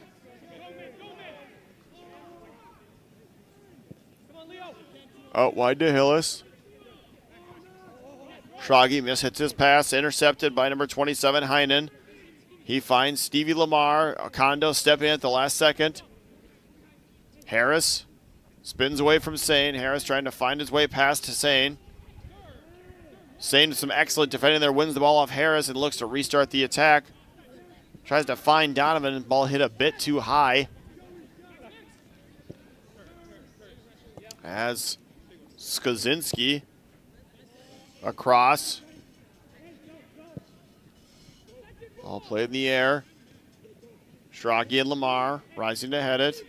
Lamar with a right-footed drive, but right at Nolan Meyer. He collects easily. And he'll put the ball back into play for St. Croix, still 2-0. Does look like Asher Azuzu is going to be coming into the game. I need a bit of fresh legs here. It has been a hot day, and they're down to 10 men. So St. Croix trying to find a bit of a spark, work their way back in this game, maybe get a point out of it. Ball played down the left wing to Eli Goldman. Ball goes off of number 11, Will Kidd, and that'll be the 6th corner kick of the game for Minneapolis City. I don't know if it's kind of, St. Croix, despite being been down a player for the last 20 minutes, it doesn't really seem like they're been down a player. They've still been getting chances, not really giving up too many. Yeah, it almost seems like levels, maybe fatigue is kind of kicking in with them right now. Fresh legs. I think they're coming down with another substitute right now in the 76th, 77th minute here. That's kind of what they need.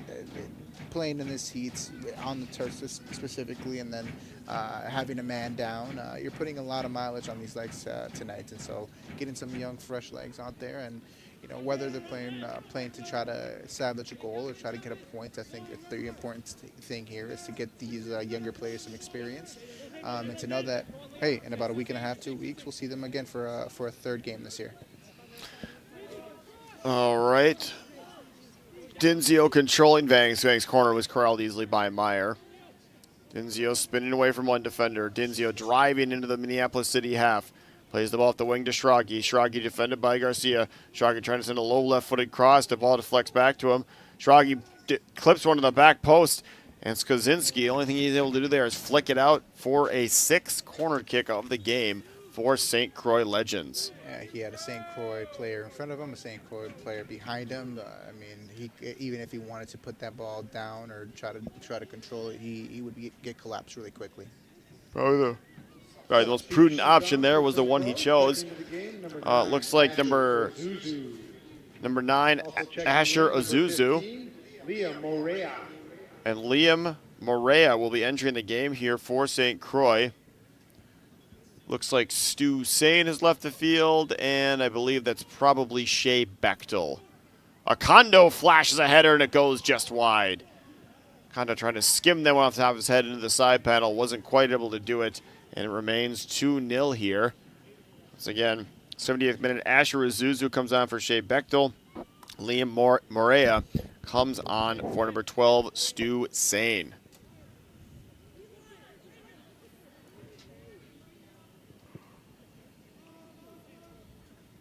Big ball play over the top. Acondo kicks it back over his head. Moria making his presence felt early, managing to charge and get to that ball as Hillis tries to work his way up the line.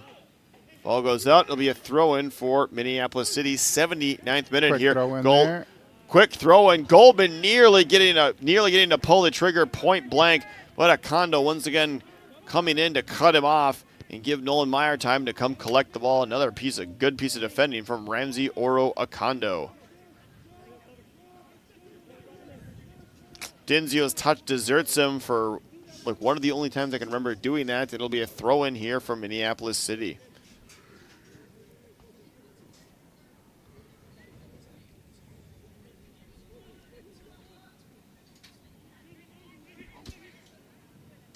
Lamar managed to flick it by Schrage, but he was offsides before he received the ball. Probably was fouled there by Schrage. I'm sure there would have been a call there, but... No, he's still calling it. Oh, he's still calling it? I thought it was offside. Never mind. My apologies. Thank you for catching that. I thought it was offsides. He did call the foul there. Mm-hmm. Okay. Free kick for Minneapolis City, 80th minute. Not looking to restart play as quickly as maybe St. Croix would like, but that is the advantage you get when you're taking the lead. You take as much time as you can. Try to maintain that lead as Minneapolis City has done today so far. Ball crossed in. Headed out by Acondo. Another cross in. That one headed out by Kidd. Denzio defended by Vang. Denzio for the second time in a minute. His touch has deserted him. The ball goes out for another Minneapolis City throw-in. Much appreciated. Nice hand here for the ball kids. They've been on top of it today. They have been well on top of it today. Getting play restarted with very little issue. Throw-in ball cleared out by St. Croix.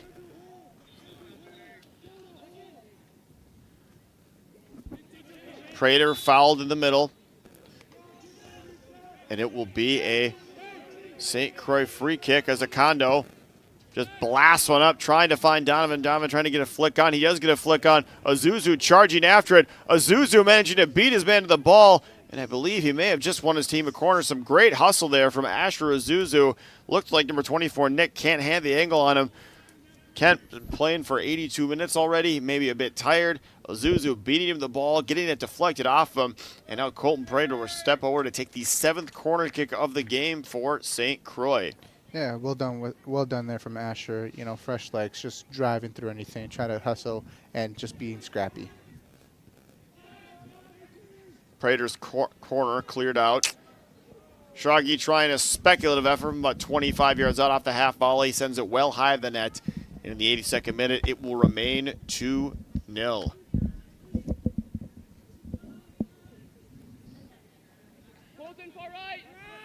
Towan out wide to Kent.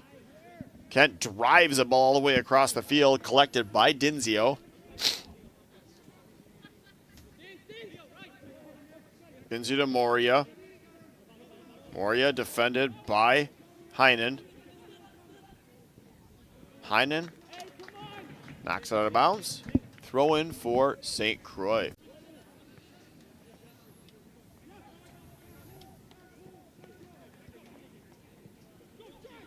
Zuzu loses the ball. Offsides. Lamar finding Goldman, but Goldman was probably a step off sides. He nearly had it timed perfectly. He had been running in all alone on Nolan Meyer. You have to believe somebody of Goldman's quality, that's probably good chance he's gonna finish that one and really ice this game. St. Croix still still not out of this yet. Still have a bit of time left. St. Croix still got a bit of time left. So they are down a man. Kondo sending one deep. Donovan trying to head it, get a flick on. He can't quite get it. Handball. Ball superior to go out to Stevie Lamar's hand. No call given. Kondo again lofting a ball up. Donovan making life difficult for Nick Kent, knocking him over. No foul called. Donovan tends to have that effect on defenders, as we've seen.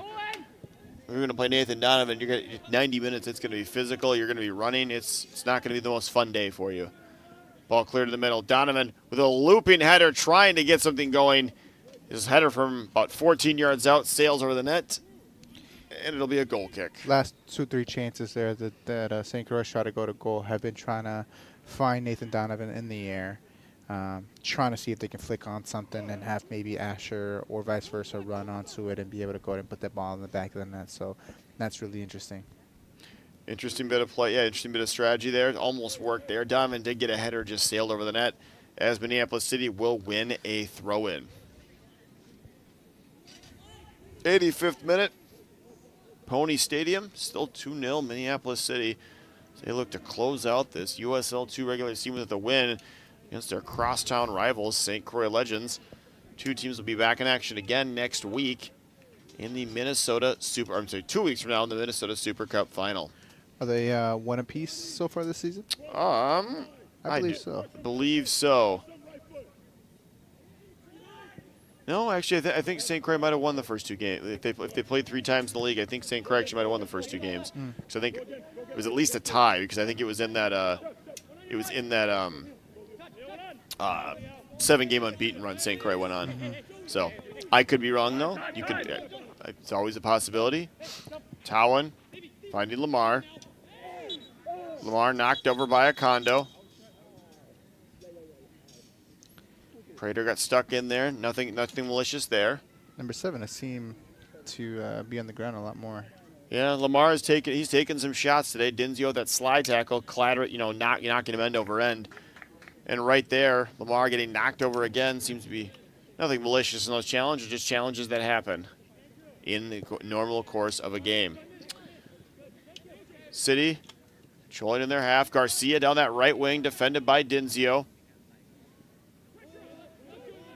Schragi finding Prater.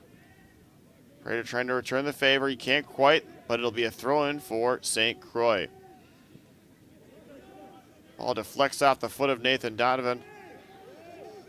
And it must have deflected off a City player as well.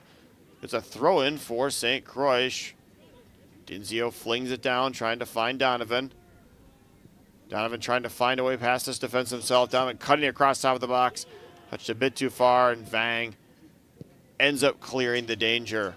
Big ball played up. Prater mistimes his header. Lamar looking, throw it in quickly. Now he'll wait, drop the ball and leave it for a teammate to come get it. Yeah, I think the biggest thing right now is St. Croix trying to go ahead and keep the tempo as high as they can, while City right now is just trying to eat up some time, slow it down a little bit, kind of relax. They do have that luxury. That is what you do when you're up 2-0. City trying to see this game out. Foul called on Dinzio.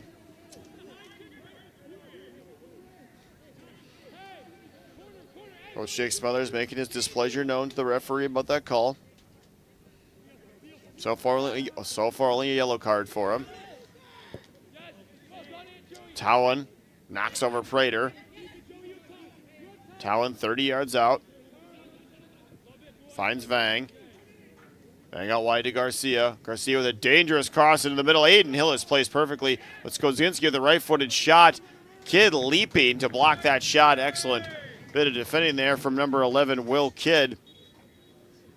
Looks like we're going to have a substitution for Minneapolis City. Looks like number 4, Jonah Garcia, is going to exit the game. We'll have that substitution here in just a second once we find out who it is.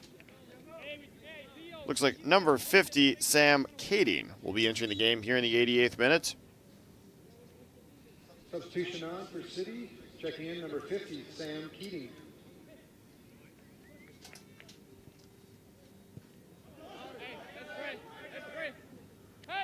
Prater booms that ball out. It must have clipped that City player there on the side. Number 2, Skozinski. Ball clipped Skozinski on the way out, and we have a throw-in here for St. Croix.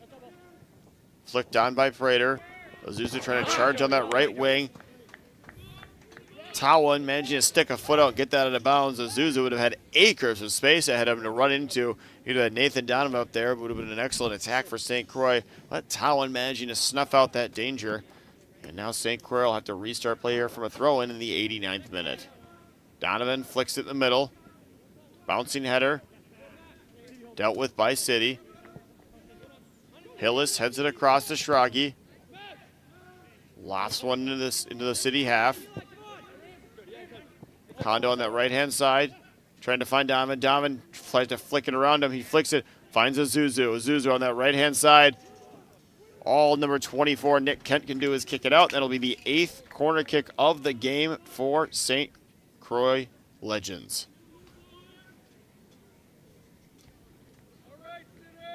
Denzio coming over to take it. Left-footed in-swinger.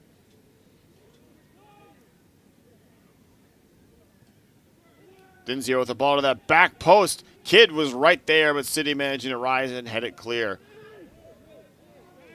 Moria stepping in the way of Goldman, winning the ball. Now St. Croix with the ball won back. Prater on the left-hand side. Trying to find Azuzu. Kading steps in to intercept. Goldman on that right-hand side. He'll send a big booming ball over to Skozinski. Skozinski with too big of a touch. Schrage trying to find Donovan or Denzio up top, unable to. And now City will control. We're in the 90th minute here from Pony Stadium. Still 2-0 to Minneapolis City. Prater rolls it back to Kondo. Trying to find Donovan. Ozuzu controlling now. We have a foul called on Minneapolis City. We have a free kick for St. Croix. We are now in injury time in the second half. A couple more substitutions coming on for City. Looks like number 23, Eli Goldman, will be exiting the game, and number 40, Mazel Harris, will be exiting the game for Minneapolis City. Mazel Harris, 26th-minute goal, made this a 2-0 game. He'll be exiting the field. Ramsey Orokondo will be taking this free kick once play resumes. For City, checking in number 54, Jordan Ross. Also checking in number 28, Daniel Lansbury. And it looks like Minneapolis City has emptied their entire bench. Daniel Lansbury and Jordan Ross entering the game for the departed Goldman and Harris. Siefkin collects that big ball by Kondo. And now City will try just to see this game out, as minimal fuss as possible. Skozinski finds Lamar. Lamar, very obviously offsides. Play will restart.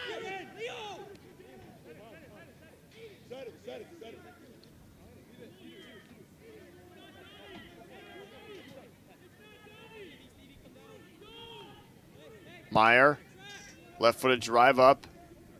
Donovan flicks it on. Nobody can get to the back of that, get to the end of that one. Moria out wide to Denzio.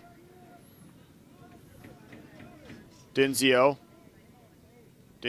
weaving through one defender. That's a PK? No? No PK called. Looks like Denzio got... Ooh, took out his legs there. Moria taking out number 22, Joey Tawan. So in the 90th minute, Moria gets a yellow card. Second yellow card of the game for St. Croix Legends. includes two assistant coach Jake Smothers. Once again, Luca Contestable with a straight red card in the 56th minute. Changed the nature of this game, though St. Croix has had a good run of play since then. Have kept it pretty even, just can't quite find a way past Evan Siefkin. Just a little bit frustration there probably from Liam. Let's see if they can make something happen here. Liam trying to find his way over the top to Donovan. Moria charging into it. Oh. And his feet, just the coordination just deserted him for a split second. Couldn't quite get the shot of the cross off. It deflects off his foot and goes out for a goal kick. Deep into stoppage time here in the second half. Still 2-0 Minneapolis City.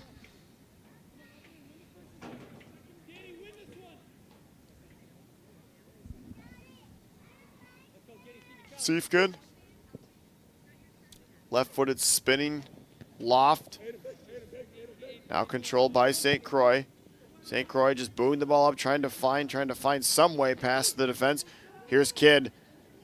Looked like he was going to take a left-footed shot. He tried to pass it to a Condo on that right-hand side. They were not on the same page, and the ball will go out for a goal kick.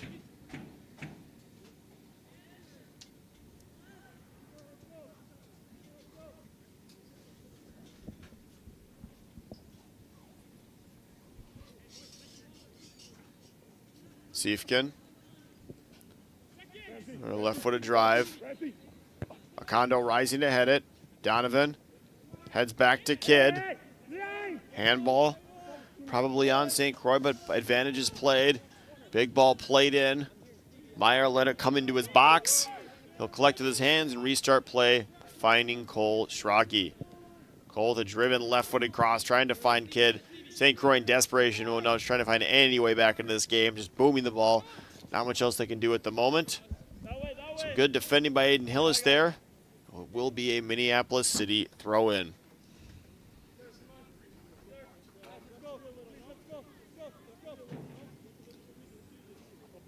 Still 2-0 Minneapolis City, deep in injury time here from Pony Stadium.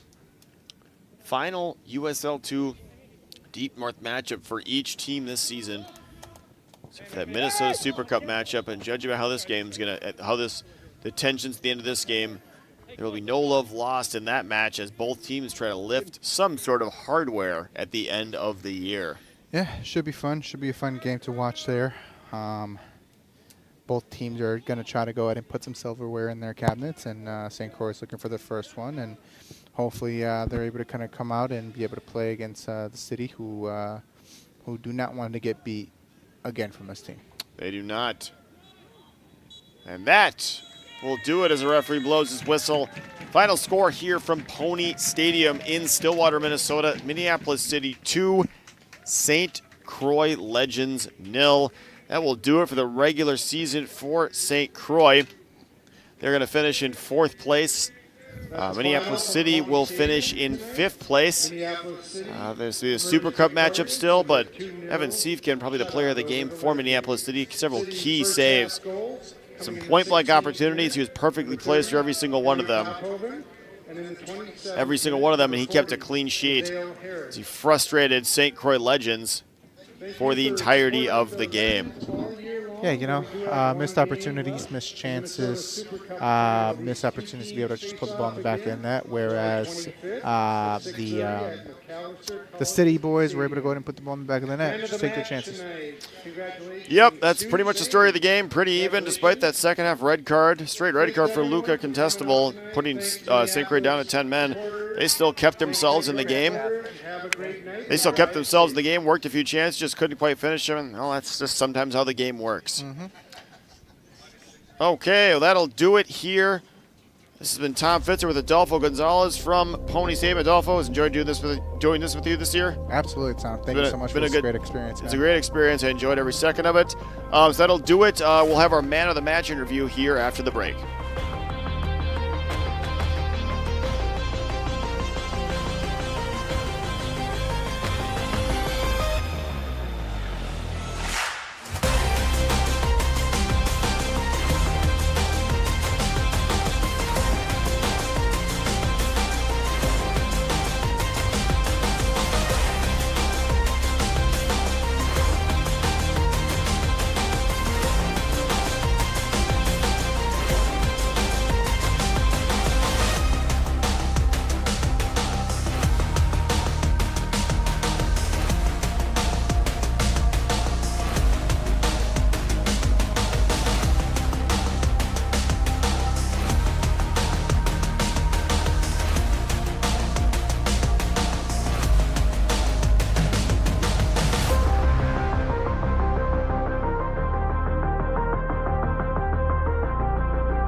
Hey, who are we? 1, 2, 3.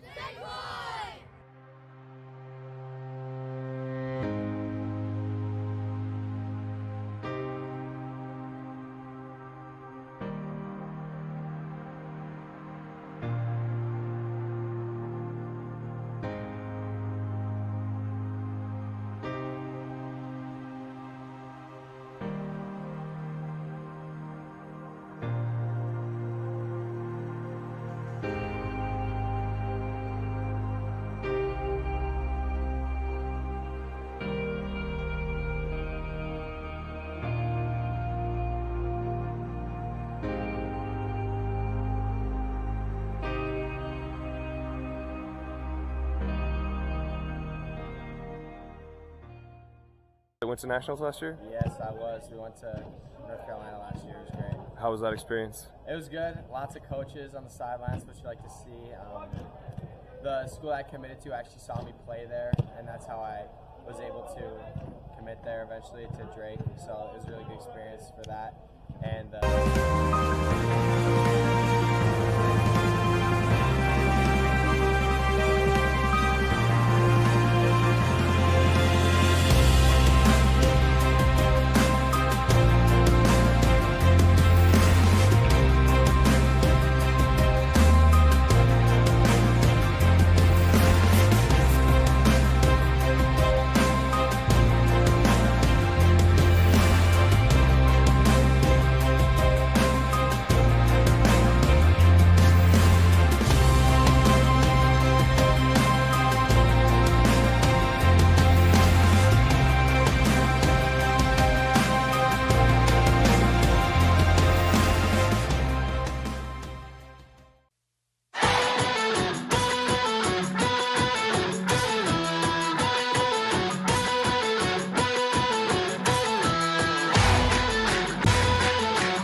Support from local community sponsorships make a lot of our programming possible, including our popular coverage of Stillwater Pony Sports. Sponsor school programming,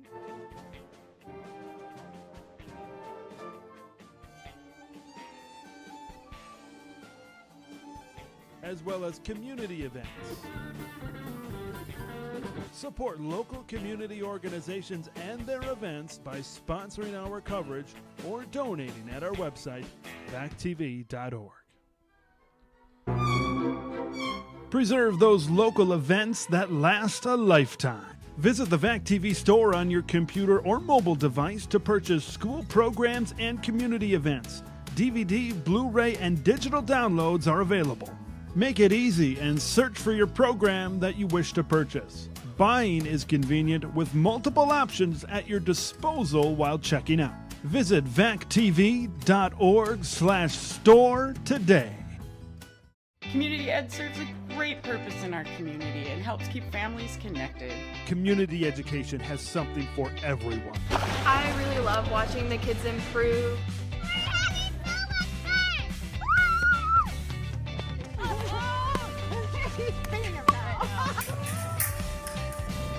You can do it! Nice job! Come and see us at Community Ed for a good time for kids and families.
Tom Fitzer with Valley Access here with today's St. Croix Legends Man of the Match, Stu Sane.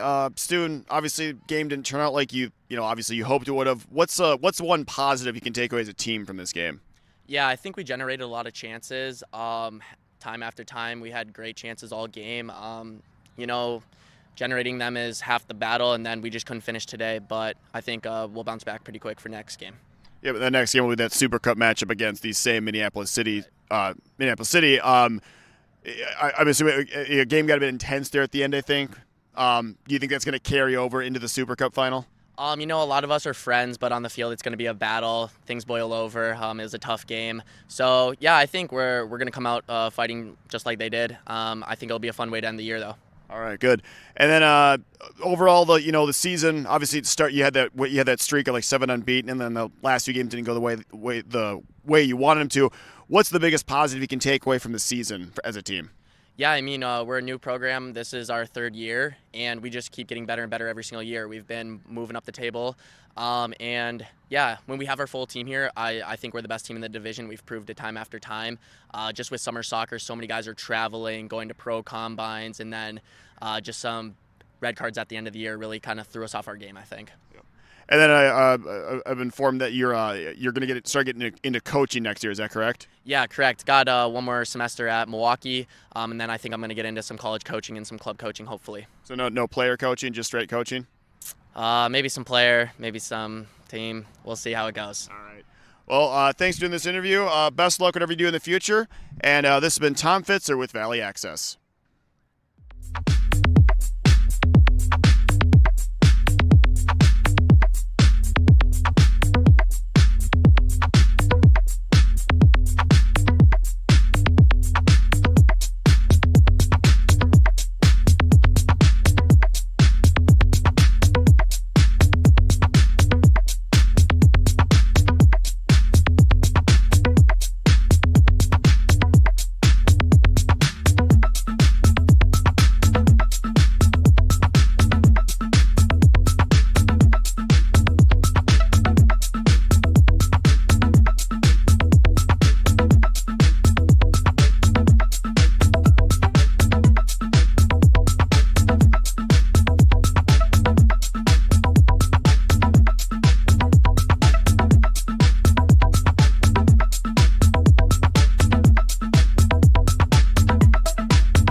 Hey, who are we? 1, 2, 3.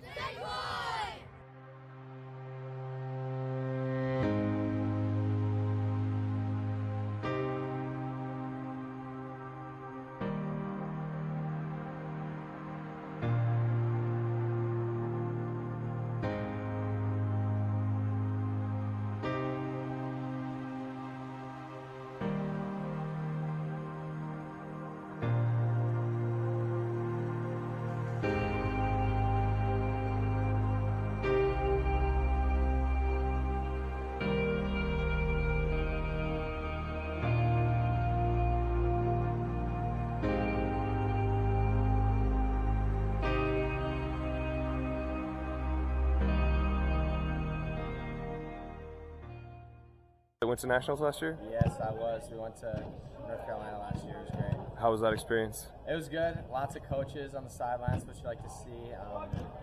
The school I committed to actually saw me play there, and that's how I was able to commit there eventually to Drake. So it was a really good experience for that.